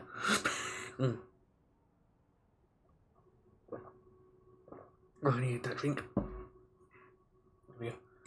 My throat feels itchy, I don't know why. I'm not going anywhere. We need to get you patched up. I know a guy. We'll be fine. Knowing when it's time to fall, do not head towards the fire in the alley. But I do start to look back to see how Tamia's doing. You smell. Noting her absence. We've done it. We've done her quest line now. Having managed past a couple blocks of that instant, you thank your lucky stars and blend into the nightly New York City. Streets. Hopefully Tamika made it as well. Isn't that nice? Right. Yes. Yes, we have. That's her quest line done. I'm gonna be a super quick moment. Because I need to badly go to the bathroom. So I will be a quick moment. I'm not gonna go on the be right back screen because that doesn't always do well for me. It keeps being on another screen. But I'll pick my I'm going to go to the bathroom super quickly, and then we will start the final night. The final night can only be done before 1 o'clock. So yes. Okay, so I'll be a quick moment.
Alright, I am back. Here it is. Here is the final night. The final bit of this game. That's the vent through, but we're gonna just do the vent through, and after we've completed this game, we're then going to do more bloodlines for the next few streams when it comes to Wednesday or Thursday.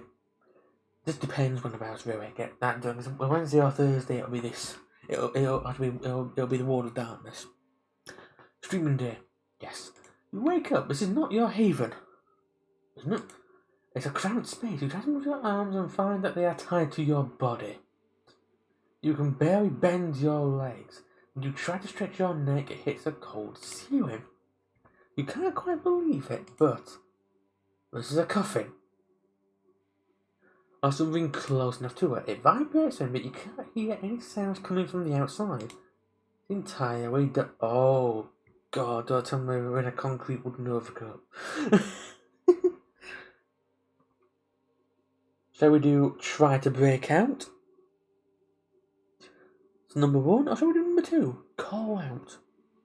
Which one? Number 1 or number 2? Ooh, number 1. Good, you're still there. Yay.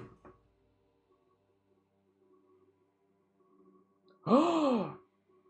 We're in a metal box.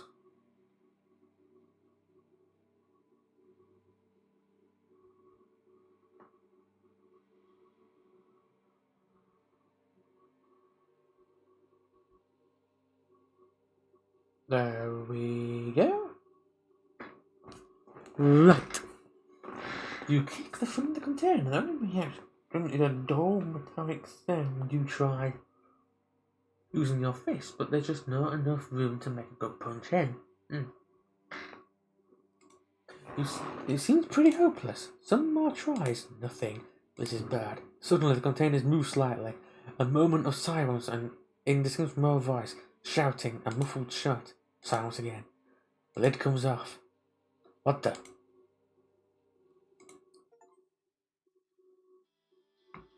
Oh! Agathon came to our help for the grand finale. You're here. That's a relief. Oh, D'Angelo came to help as well.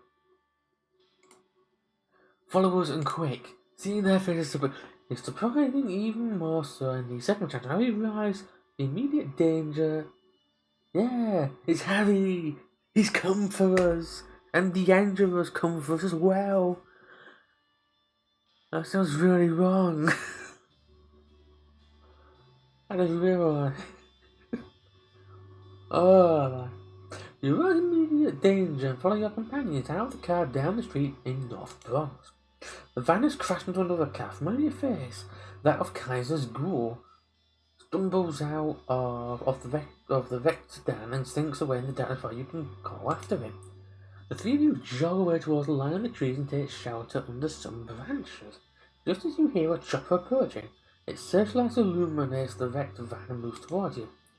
Get to the ground. Agathon, or Harry, takes something out of his pocket. You hear a soft breaking sound and he just disappears from sight.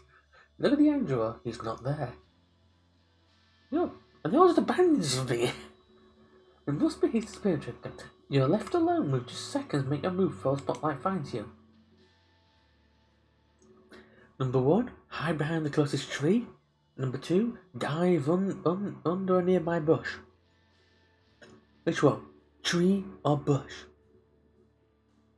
To the tree. Seeming a better option, duck behind the nearest tree. Its trunk isn't very thick, so maybe it's good not to conceal you from the searchlight. The illusion passes by only inches from you, but it's just a pattern of light on the ground. The trees block a good portion of it. It doesn't dwell on you. It doesn't seem to spot you or any of your companions. The helicopter flies on. Its searchlight frantically moving through the vicinity of your companion once again. Oh, appear in your proximity. We have an opening. Let's go before CI decides they want to do another sweep. What's the CI doing here? Wait, the CI? Care to tell me what's going on? What are you two doing here? Number 1, number 2, number 3? Which one? Oh boy.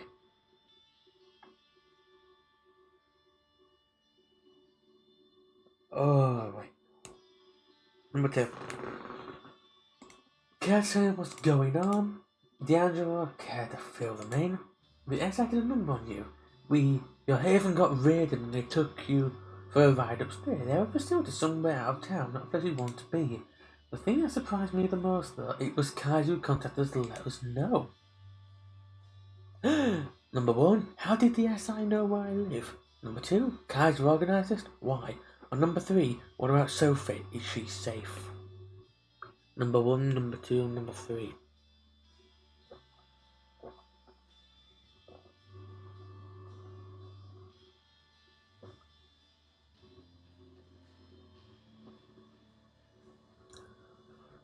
Number 1, number 2, or number 3. I must have not knocked over my sleep thing though.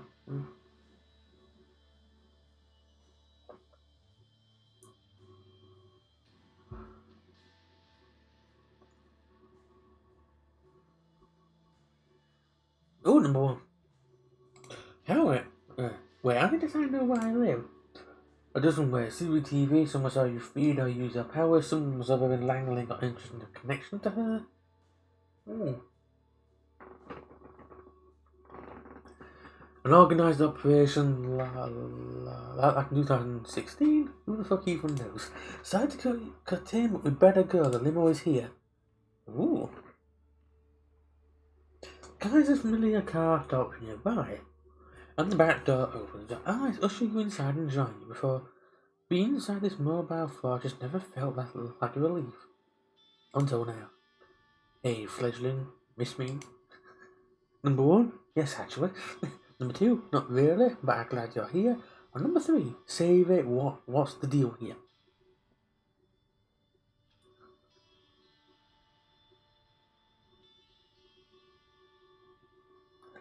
Which one? Number 1, number 2, number 3? I am wondering now actually.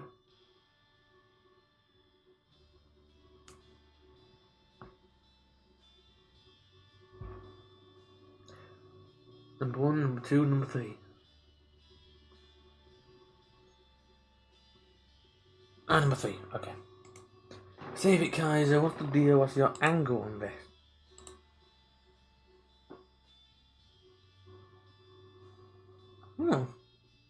Oh, you wound me, Amanda. Is it that hard to believe I'd do something out of goodness of my heart? He left his horrible laugh so loud that even your companions are startled. Nah, I don't blame you. I guess I'm Oh, 3! Oh, god dang it. Wait, I did click 3. I did click 3. Yeah, I made sure I clicked 3. Yeah. Yeah, because the number 3 was one that actually said, save it, what's your deal? That one, yeah, I did click number 3. Yeah, I made sure. I clicked number 3. Anderson composed himself first. My concern is whether you only consider Amanda indebted to you, or the other two was as well. I'm grateful for your assistance, but yeah, don't bother me with your clan politics. Geez, your mainstream trend may already behave as if your precious pyramid is still a thing. Don't you worry, no, we'll discuss it in due time. But yeah, I did click number 3. Yeah. Yeah, I did. Because I'm double checking now the chat a bit more, and I did make sure. So I remember the last number before 3 was 1, so it was like 1, 2, 1, and then it became 3 at bottom one. Kaiser's focus shifts back to you. You are here now only because I told your brothers that you were neck deep in shit. The route man you were in, a one-way ticket to Hurtsville, painful thing. I broke you out as a favour, now you owe me big. Number 1, how did you know? Number 2, why didn't I wake up earlier? Or number 3, did Sophie ask you to help? So number 1, number 2, or number 3?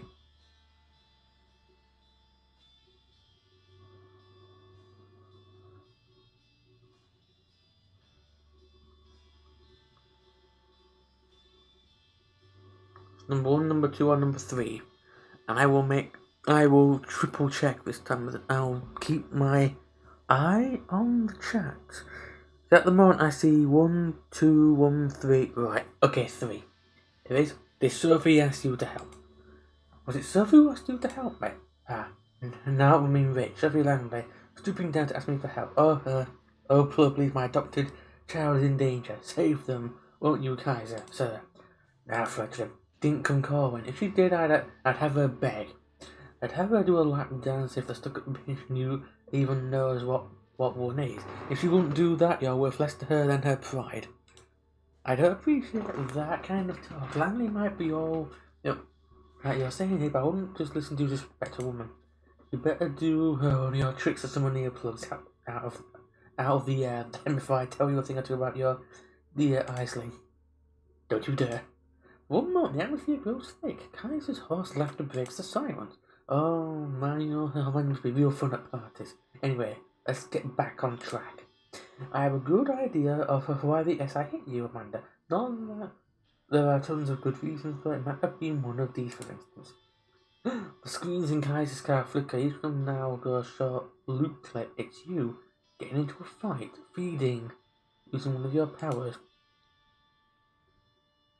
You haven't exactly been given a low profile, Fletcher. I get it. You're new to this. You didn't know better. Yada yada yada. The fact is that SI have tons of this stuff. The clip cameras footage, YouTube videos posted by onlookers, social media posts from victims, you name it. Like I said though, I don't think any one of these did you in. Slip-ups happen. Not to you though. I always wonder, how is it that you can drive from this luxury limo around New York City and not get caught? What's your secret? Body doubles, decoy cars. Kaiser smiles and grows for the anthropomorphic piranha looking look you saw a few times before. You do know what killed the cat, right? Did Mr. Finch? Andrew freezes and scratches his face, looking fiercely at the other Nosferatu. Notice his hands are shaking. Well, do you stop shedding on the upholstery? An answer, or should I use your given name too? Yeah, I know why the cat croaked. You would, wouldn't you? You've never seen the answer serve anyone a death stare quite like the one he's shooting Kaiser now. As much as I enjoy tempering your overinflated ego when nearing our destination, so I think I'll move on. The reason I need to walk in and talking, Amanda, is to test the hypothesis of mine. For that, I need you to finish what you were tasked to do. So first thing first, here. He hands you a phone. Number's only being dialed. Hear the tone. Somebody picks up. Who is this? It's Sophie. Number 1, it's me, Sophie. Number 2, Kaiser, what the hell? And number 3, remain silent. Which one shall we do? Number 1, number 2, and number 3?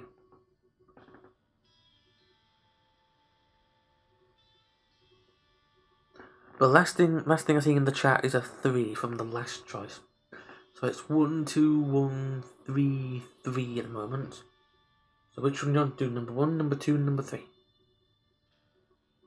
Number 1, okay. It's me, Sophie. Amanda, are you okay? They're fine and dandy. Kaiser, what are you doing on this line? What do you think? It's my phone your poster is using, so keep it snappy. Operating a secure network ain't cheap. Come on, Amanda, spit it out. Number 1, Kaiser saved me from SI. Number 2, my friends saved me from the SI. And number 3, I got captured by the SI. Number 1, number 2, and number 3. I'm keeping an eye on the chat, by the way, again. The last one I saw was a 1 for the last conversation piece.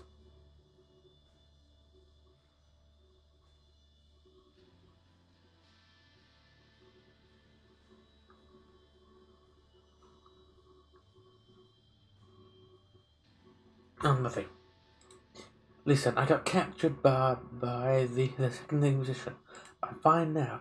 SI, that's what I feared. Listen, the plan, we do it tonight, but if they got involved and you broke out, they'll be looking for you, so we can't meet in public. I have a place in mind, but Kaiser, are you still listening? Would I tell you if I wasn't? Amanda, call this number from where you visited before last we spoke. I'll come pick you up. She hangs up. And that's that. Well, Amanda, care to elaborate? You never did tell me what kind of work you did for Langley. Don't play coy, D'Angelo. You must have figured at least some of it out. Don't worry, we have plenty of time to compare notes after our mutual acquaintance continues with their night.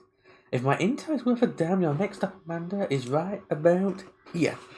The car stop comes to a stop, doors open, outside you see a street leading to Swords and Stripes. Talks Pool Pub. Well, you need me to kick you out. Wow. Number 1, how the fuck do I have to do about this place? Number 2, what about my companions? And number 3, what if I don't want to do it? Number 1, number 2, or number 3? The last 3 numbers are being 313, by the way. I'm looking at the chat. So number 1, number 2, or number 3? Because the last number 3 was about we were captured by SI. So number 1, number 2, or number 3?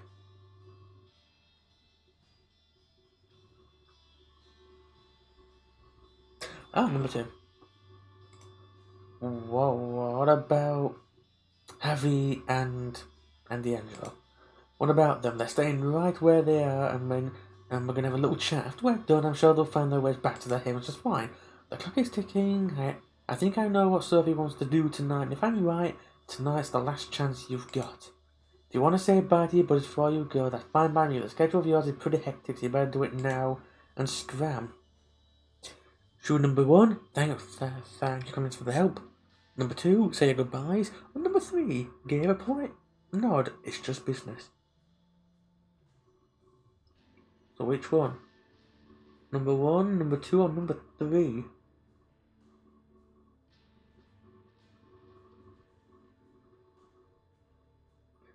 The last number was number 2, by the way, so I know that one. So number 1, number 2, or number 3?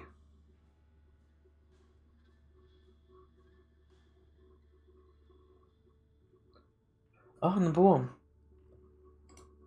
You thank both your companions for their assistance. Without them, you wouldn't be here now. Kazuma makes a gagging gesture as you step out of the car. You turn around, make your way to the bar. The door closes behind you, and Kazuma must start moving again. You hope your companion won't have to pay too high of a price for helping you. The Solly's been trying to pretty much abandoned tonight, with the only bartender and one blurry-eyed local watching old Bogart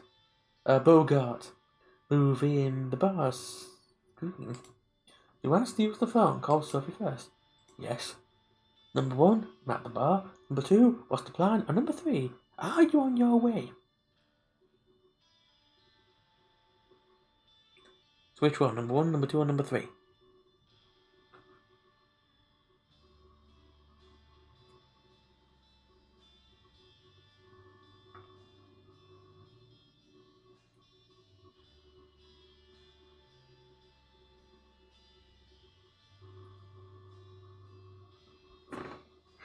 So number 1, number 2, or number 3?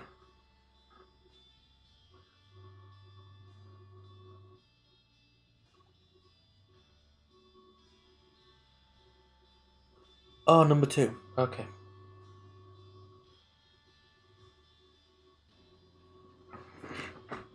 Okay, number 2. I'm here, what's the plan? We're on our way, notify Talk if he's not there. We need to talk as soon as possible, move quickly. She hangs up. You tell the bartender notify Talk, just like the Anarchs leader mentioned you before. The man makes a short call. You only hear somebody pick up, no words exchanged. The owner's on his way now. Can I get you anything while we wait? Number 1, no thank you. And number 2, do you serve the special stuff? Which one, number 1 or number 2? Number 1 or number 2? Because this could be the last chance we basically could have a drink.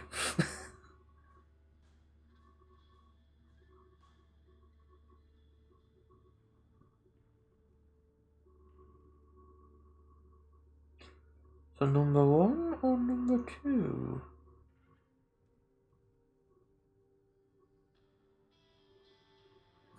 Number 2. Actually, do you say special stuff? The bottom is an eyebrow. A special reserve for me, so I can only reserve to now select to owner's friends. Number 1, been a rough night, give me a break. Number 2, I am one of his friends. Or presents. Number 1, number 2, or presents?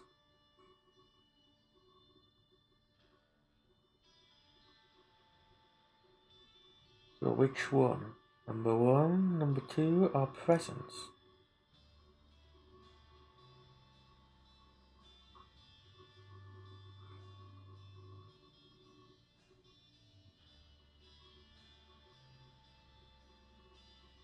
So which one?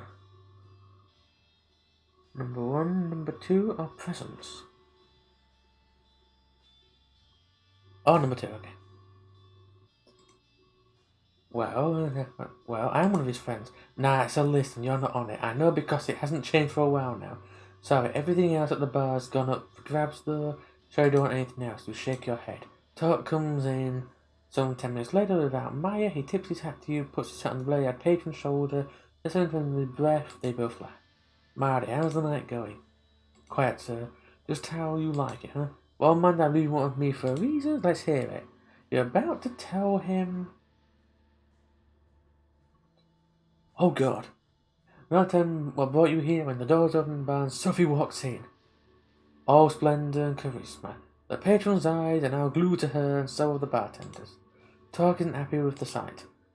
Well, this isn't what we agreed on, Amanda. Care to explain? Number 1, Talk meet Sophie. Number 2, Sophie meet Talk. On number 3, we had to improvise.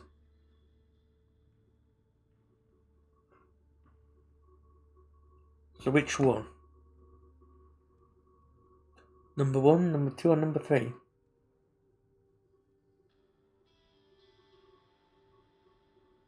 Oh, got a bit lost now. Alright, so was it number 2 you said? Just making double sure, just in case. So, because I see 3, 2, I'm not too sure if third 2 was the newest one. So it was number 2, wasn't it, you said? Oh, number 1, okay. Talk, meet Sophie.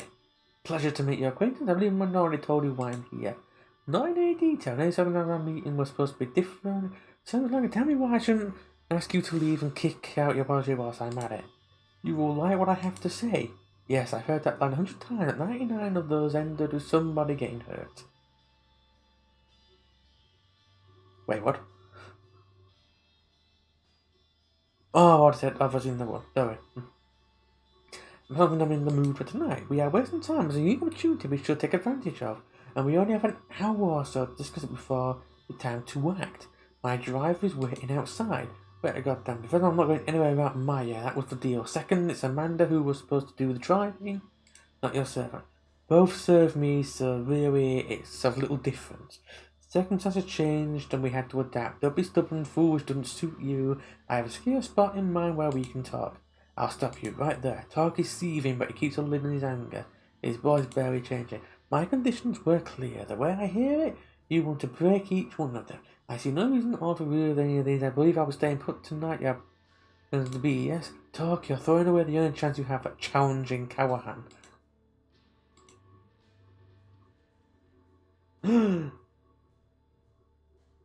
Ooh, can we fool my time, woman? And that's not the only thing I'll be throwing. Number 1, Sophie talks right. Number 2, Talk, listen to Sophie. And number 3, they're both acting like children. Which is going to be quite a difficult play to do now. So number 1, number 2, or number 3?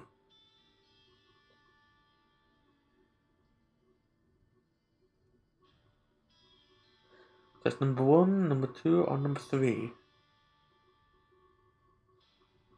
And now I know what I'm looking for in the chat now, makes it a bit easier.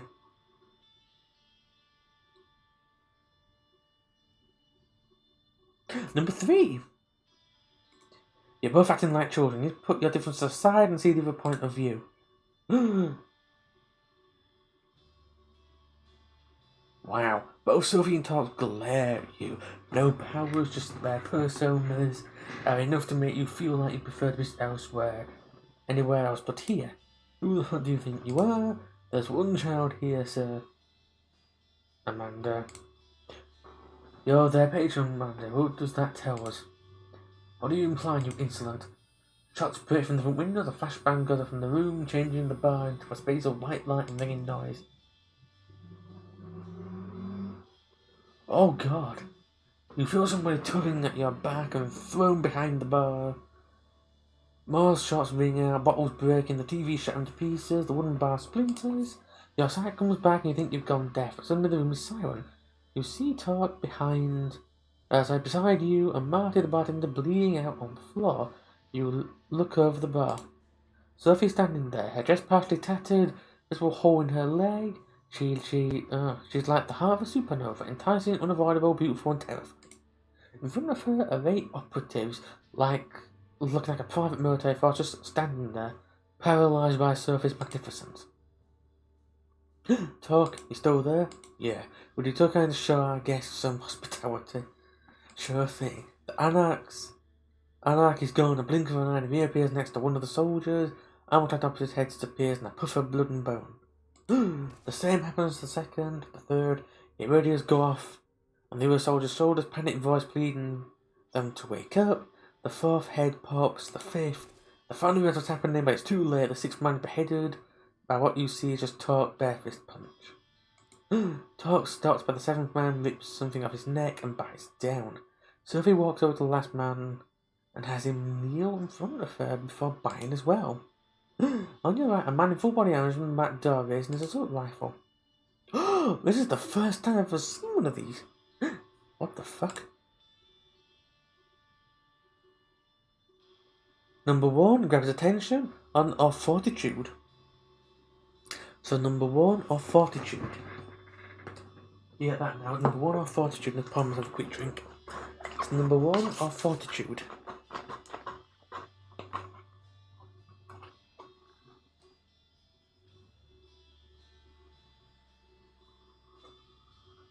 So number one or fortitude.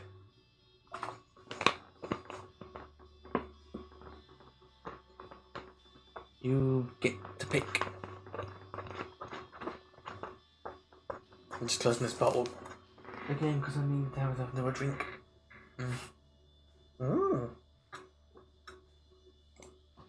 It's not smart, but it's what I tell you to do. You jump in front of the soldier just as he pulls the trigger. Bullets sink into your body, ripping and tearing your flesh. Each projectile micro bomb exploding inside you. A combat knife scratches through. Soldier's visor and into his skull. You turn around, Tark is grinning. He mouths something under his breath. Langley? So if he wipes her mouth, the brother looks at him. The meeting's still an item? Yes, I'll take it. Splendid. Tark walks behind the bar and checks on the bartender. He, unlike open his own rhythm, feeds the blood to the wounded man. Drink up, Marty. It'll make you feel better. Get out of here and wait for Maya. Just come in and she'll know what to do. Talk? Yeah, come in, take the back door, Amanda. Come on. You slip back into the alley behind the bar, leaving 10 bodies and one gravely wounded ghoul behind. Nobody stops you from circling around the block and finding your way to Sophie's car. Gregory drives away casual as if it was another late night's drive, but not the crowning of a desperate, complicated evening. Sophie brings you all to a luxurious apartment in Manhattan's Upper West Side, where she explains that the vampire who owned it left the city a few years back and gave away his spare key for future compatriots. It's being used sporadically since. Ow! That sneeze actually hurt a bit. Oh, yes, I have a sore throat. Oh, yeah. Fancy. You like it? It's always felt too modern for my taste, but what's important is that it's secure. As long as nobody followed your car here, or the fledgling trouble follows this one wherever they go. Even if that's the case, we have very little time to conduct our business here anyway. We'll be leaving soon, I hope, so let's begin. Yay! Number one, find a way. Number two, this better be worth all the trouble. Or number three, stay silent.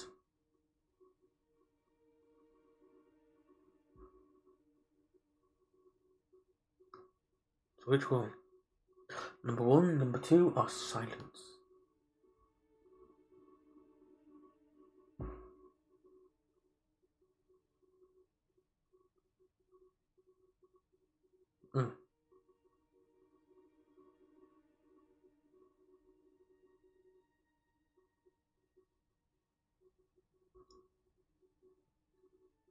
One more. Fine, I've been waiting for this. You will hopefully understand why I kept him that for so long, child. I have it on good authority that Boss Callahan is blood-bound to Prince Panhard.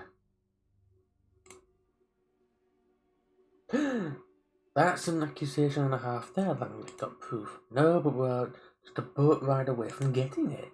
What was that supposed to mean? Amanda, the address I procured from Kaiser was the meeting spot for Panhard and the Baron's fake. You were sharing the blood and other bodily fluids if the rumours are true.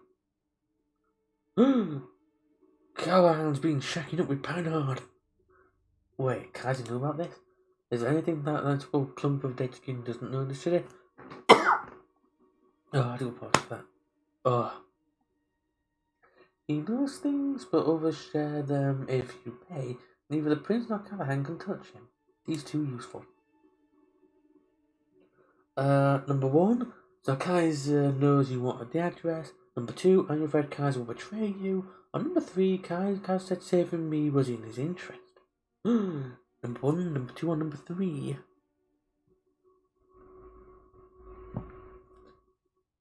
Why did my elbow crack? I didn't even move my elbow.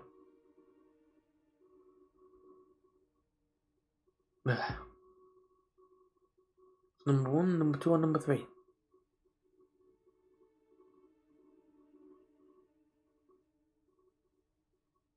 We've almost done this. We could potentially finish it tonight, before 1 o'clock. But we'll have to see. So number one, number two, number three. Kaiser said something about having plans for me, that he wanted me to make this meeting happen. That can't be good, right? That'd be an interesting point. I think Kaiser might have been interested in shaking up the status quo as we are. A chaotic landscape makes for a great market for him. Unlike a static one. I don't like playing into that creep's hand. At least now I know what I'm doing it. The devil you know and all that. What's the address he gave you? They meet regularly. Organized and this scheduled meeting starts just about half an hour. Hot damn, I'm guessing you want to crash that meeting. Why? You can see proof for yourself, so I can make sure too, so that I have extra pair of eyes for Panhard to consider when I present him my ultimatum.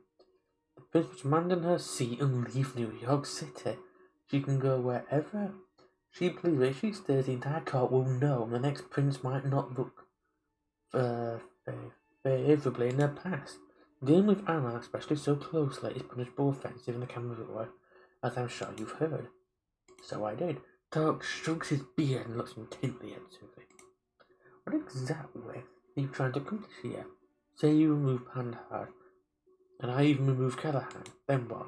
Todd, you ever wonder why Callahan keeping you in a check? Because I wonder why the prince condemns Anna during her visit to the museum. It doesn't allow the ivory tower to challenge you. She or they have engineered the status quo not for the good of their sex, but for private gain. They keep us all in line to let them hold on to power that much longer. So your goal was what? Make the Cold War turn hot? Not a great plan. Your cameras will get your books kicked out of NYC in no time. If you are not managed to organize, I doubt you will. At any rate, it's a risk I'm willing to take. I don't stand alone in this. This entire operation has been years in the making. So I'm giving you a chance to square things with Callahan and level the playing field. If we get rid of those two, we can start on equal footing at the next stage of this dance macabre. Number one, why am I here listening to this? Number two, how do I fashion this plan? And number three, aren't you copying the same status quo? Number one, number two, and number three.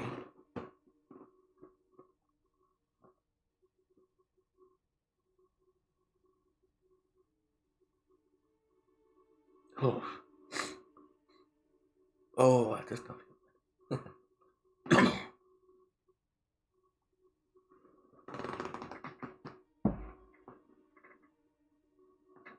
I'm waiting for a reply.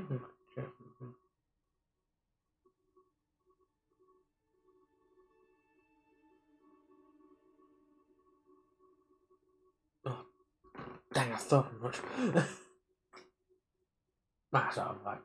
Sorry, I missed that bit. Oh, number three. Wait, isn't this just copying the same thing so you happen to break? So another camera and arc agreement to replace the current one? Well, for one, I don't expect to engage in physical congress with talk to seal the deal. Wow. Hey, fair enough. Also, you know your intention, this is just an alliance of convenience. A ceasefire for the common benefit, not a lasting peace treaty. I get that right. Exactly. So you see, man, it's nothing like the current arrangement, it's quite the opposite. Oh. And all these years spent in Callahan's shadow and taking part in all the kindred dick measuring contests, I should expect a ruse, some plot to kill me in out of the way place. That's how inheritance paranoia talking. My gut tells me it's time to get this show started. I do hope you have the boat nearby, Langley. Sophie smiles mischievously. I'd look at the chat when I said that. Of course I do. Train for us at the pier. Lead the way then. Moonlight's burning. The few who leave the ground and walk towards the pier, nobody seems to be following you. You're on a small patrol boat, and double time it makes through the Hudson cold, dark waters. Ooh, and the open NYC, the Prince and the Baron could meet, and it's Ellis Island, a landmark of the dark past. A museum on one hand, and a dilapidated piece of history on the other hand. You leave the boat and make your way. Hang on, Ellis Island, isn't that where? I don't remember. I have heard of that. I heard of something happened there a few decades ago. I think. But I think this was the Boogeyman was, I think, something like that. It was a famous. They basically were an infamous serial killer. I think on one of these sort of islands. I think in New York. I think Ellis Island was actually where it was, but I'm not too sure. Like, he's a boat mirror, it's the southern part of the island, paying to renovate tourist attractions on the northern side. I could be wrong, but I definitely remember something about the islands in New York, something about it. If there's some resistance, I might get a helicopter flying overhead, or maybe an NYPD patrol boat. Nothing. The island is completely deserted. It's clear this set Sophie on edge. She's moving as quietly and subtly as ever, but you can see that she's eager to reach the particular house her intel pointed at. Tark is following suit, grimly determined, flashing his piercing gaze all over, so clearly uncertain that this isn't some kind of con. Why did you see it? Light coming from the window, one of the buildings, the edge of the island. The three of you slowly creep closer to the building. Take a close look inside.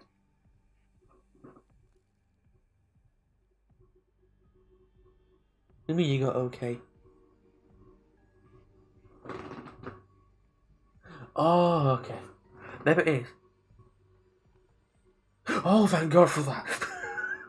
Oh, I was half reading something completely different. Oh, thank God for that. Oh, I was worried for a moment.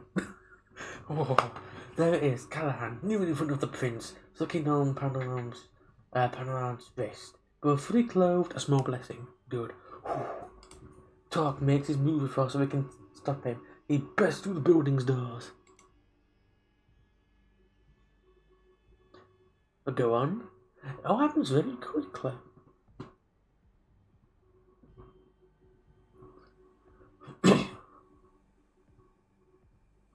Ah, that's okay.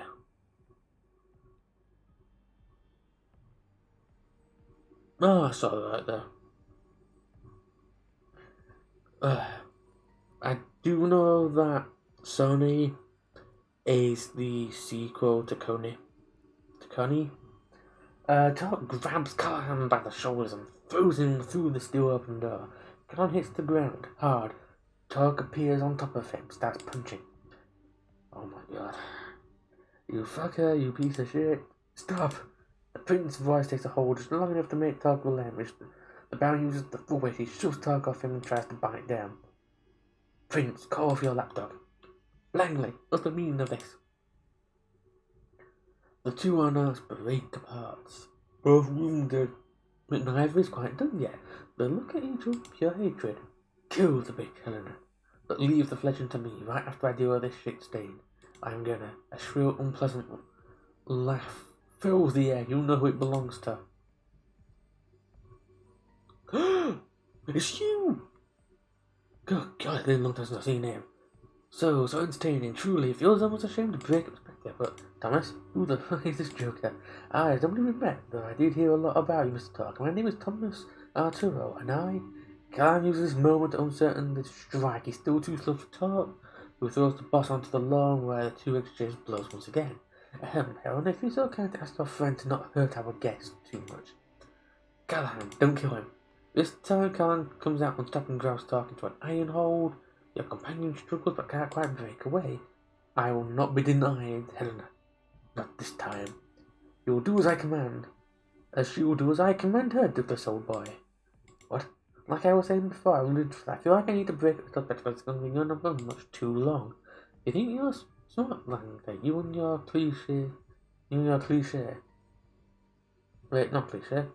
Well, I have to pronounce that word. Clique?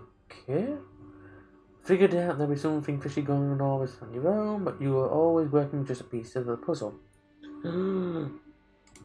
Wasn't she, Amanda? Looks at you, shocked and disappointed. Number 1, I don't know what he's talking about. Number 2, what are you talking about? Arturo? Or number 3, this is not happening. Which one? Number 1, number 2, or number 3?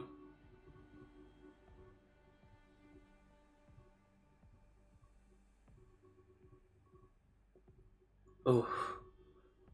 Number 1, number 2, or number 3? Oh.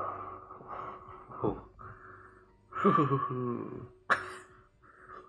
Oh. I want to get this game done. Because most likely, after the stream, I'm going to bed. This is not happening, or I assure you, it was enough of a dream that might seem to you like a nightmare. The thing was, is always put in motion by me chatting with your sire, so real, isn't it? You hear a scream and a curse. It's Callahan, whose hands have been nearly ripped off his body. Don't breaks out of the Baron's grasp and does not continue to attack. Instead, he's at the edge of the water in the blink of an eye, disappearing into the Hudson. The only trace from left is his fedora. Another actor going off script at the very end, eh? No matter, let him bring us some amusement now that the production is almost wrapped up. He will reach his hour to everyone of this. However, if we would naively assume his night's outnumbered now that he's in the SI's sight, this show must go on way or another, but we'll only encourage leaks of speculations. Sophie looks at you. How could you, Amanda? I saved you. I tell you, suddenly appears next to her and slaps her in the face. Langley, what happened to your self-esteem? You can't really think a simple neon has outplayed you, or maybe it's oblivious act is your way of grovelling for mercy. Thomas, what? You thought that being an expert chess player would always be enough. You never realised that people at the top simply flip the chessboard over and punch you in the face whenever they don't like how the game is going. The emotions the remaining kindred. The thing is, you aren't even adapted to playing the game. You knew, Amanda. It's another pawn placed on the board by my associate. Oh, hang on. You thought that they were your piece since you took them, but who gave you the idea? You returned the night where you judged by print handout. The woman in red, Sophie. Someone speaking to her. A man in glasses. The man standing before you now.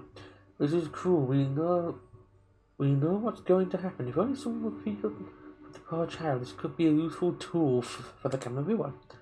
Terror creeps onto Sophie's face. Of course, those are not the words you heard, were they? No, you were already grasped by some opportunity to further your scheme. I put the bait and you took it, hook, line, and sinker.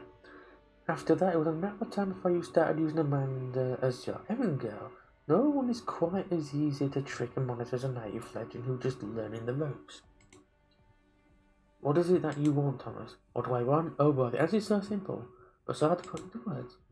Unstable stability, cutting-edge tales of thrilling intrigue that push it to the limits, and then return you to the tried and tested status quo. Gently, infallibly. A system full of distractingly moving parts to stimulate conflicts such convincingly that its users never feel a need to direct their energy towards upsetting the system. Achieving the eternal through the disposable, building a city that is like a ship of Theseus, constantly changing its parts yet always maintaining the same purpose, serving the same goal at all times. A large-scale infrastructure that has something like an exhaust system for the spirit, something that displaces the toxicity around instead of concentrating in a single place. None of what you're saying makes slightly little sense. Arturo momentarily stopped in his tracks. He stares into the sky for a few seconds before staggering into his face, spoken like someone who never really had what it takes to make it into the big leagues. With the head on that of his fingers, He gives his last sentence a sense of finality. Something changed in the air. You could swear you saw a shadow move behind Sophie. Goodbye, Sophie. The short woman who looks like she looks at the garden. The garden shares appear behind Sophie. So we done number one, warn Sophie. Number two, apologize to Sophie, or dominate. So number one, number two, or dominate. We are so close to the end now.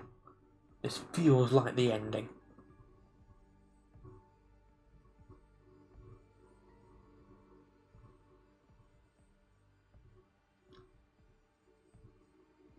So number one, number two, or dominate.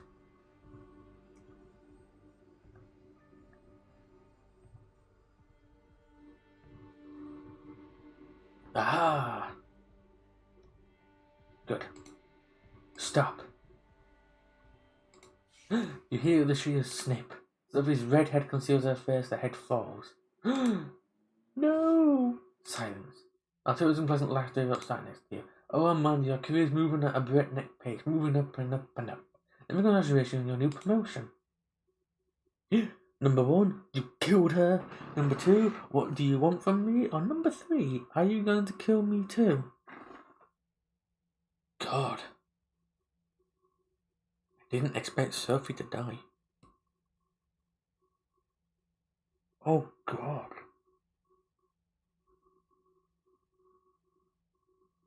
Oh God, I didn't expect that at all.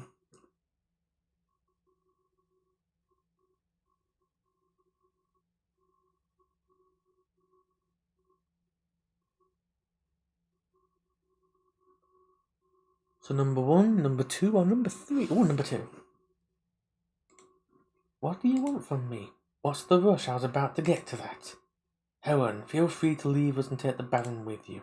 Thomas, I don't think you should. Shush. You're just being jealous. Eddie Lade. Oh, Adelaide. Escort the prince and dear old Douglas, please.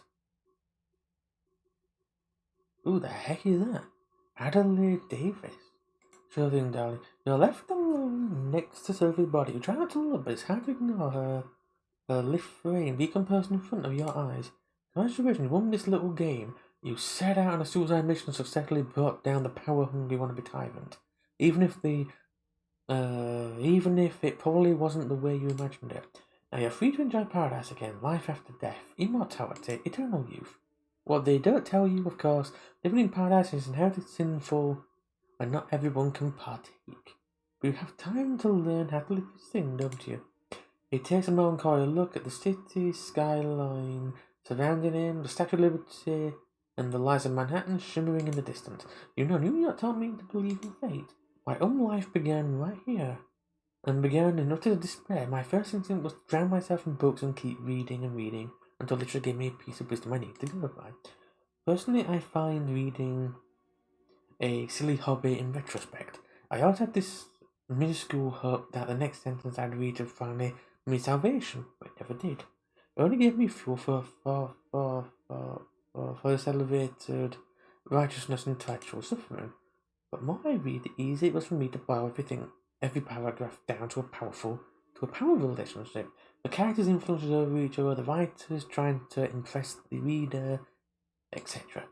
The strings everyone pulled started to look like strands that were weaved into a fabric of fate. Once I saw its beauty, I got teary-eyed. My architect instinct kicked into overdrive. I didn't have to submit to fate. All I had to do was cooperate with it and wait for my time to shine.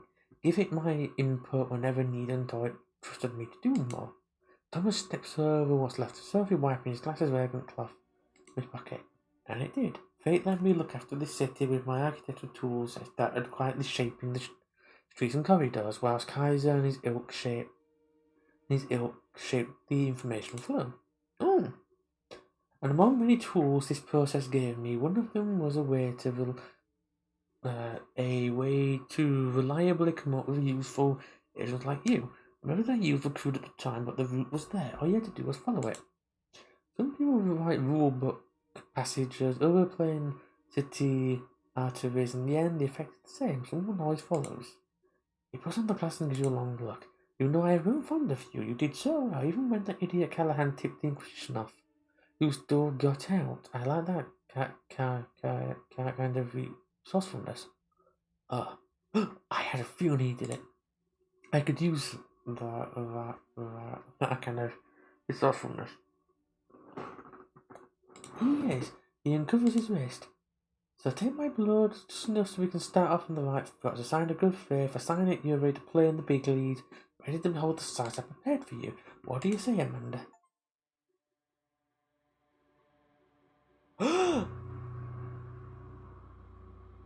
We've done it! We've done it! It only took us 2 hours and 15 minutes. That was such a ride. Was that? That was really good, was this game. I couldn't even guess half the stuff that was going to happen. Which is good. A narrative is supposed to make you keep guessing. You basically can feel what may happen, but you're not fully certain it is the case. It was really good, was this game.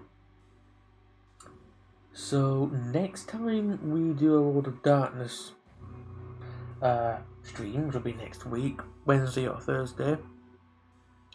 It will be Bloodlines, where we're gonna finally do the Plague House, which Archmage just knows very well. Yeah. Wow. That is actually kind of good, isn't it? That was actually good. Yeah. Whew. So that's this game. So that's CoNY.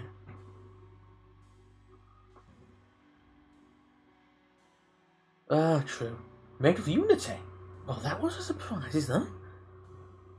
But yeah, that was a really good. That was a very open ending. Oh, we've done. Yeah, that's it. We've done it. Alrighty, folks. So next time we stream World of Darkness, it's gonna be Bloodlines. However, in February, I might do more of the other World of Darkness side, which is the Werewolf the Apocalypse Earthblood, a game which I did start and I did do some, but I'll do that probably in the later half of February, because I am going to be having well over 20 days of a lot more time I can stream and things. In the daylight as well, potentially, so yeah, so you might get to see a bit more daylight streaming, potentially, yeah. Unless, of course, it's Vampire Masquerade, in that case, nighttime. I don't know why, but basically having Vampire Masquerade streams at night feels a lot more authentic and better than in daylight. So, yeah. Alrighty, so there we have it. We have finally completed Vampire the Masquerade Coteries of New York. And that might have stirred up some creative juices for me tomorrow.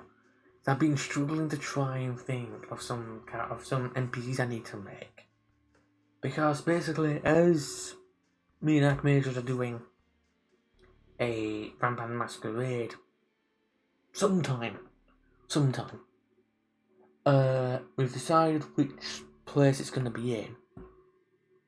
It's just kind of like the first session we're going to do. I need to come up, so I think either just me, or maybe Archmages would like to help, because I do really value her input and things when it comes to this kind of thing. To creating.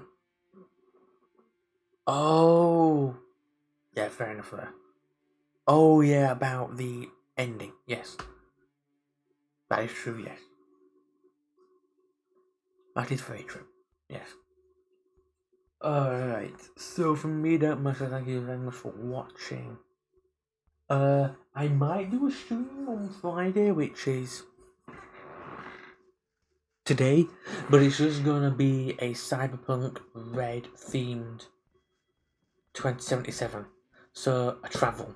So it's gonna be another travel one. We'll start at the apartment, and we're gonna try and get to a certain other place from there. I need to figure out where, because we have been to the growl party. We've been there, and I want to try and pick somewhere, I want to try and get that map as well to line up so North always stays up, so I might be able to do that. But I don't know, I need to see how that goes. But yes, so catch me on the stream tomorrow, not day after, I don't know, I'll see how I feel for that. But yes, now I need to speak to a certain Archmagus about something. So catch me tomorrow then, folks. And I hope you enjoyed the stream, everyone.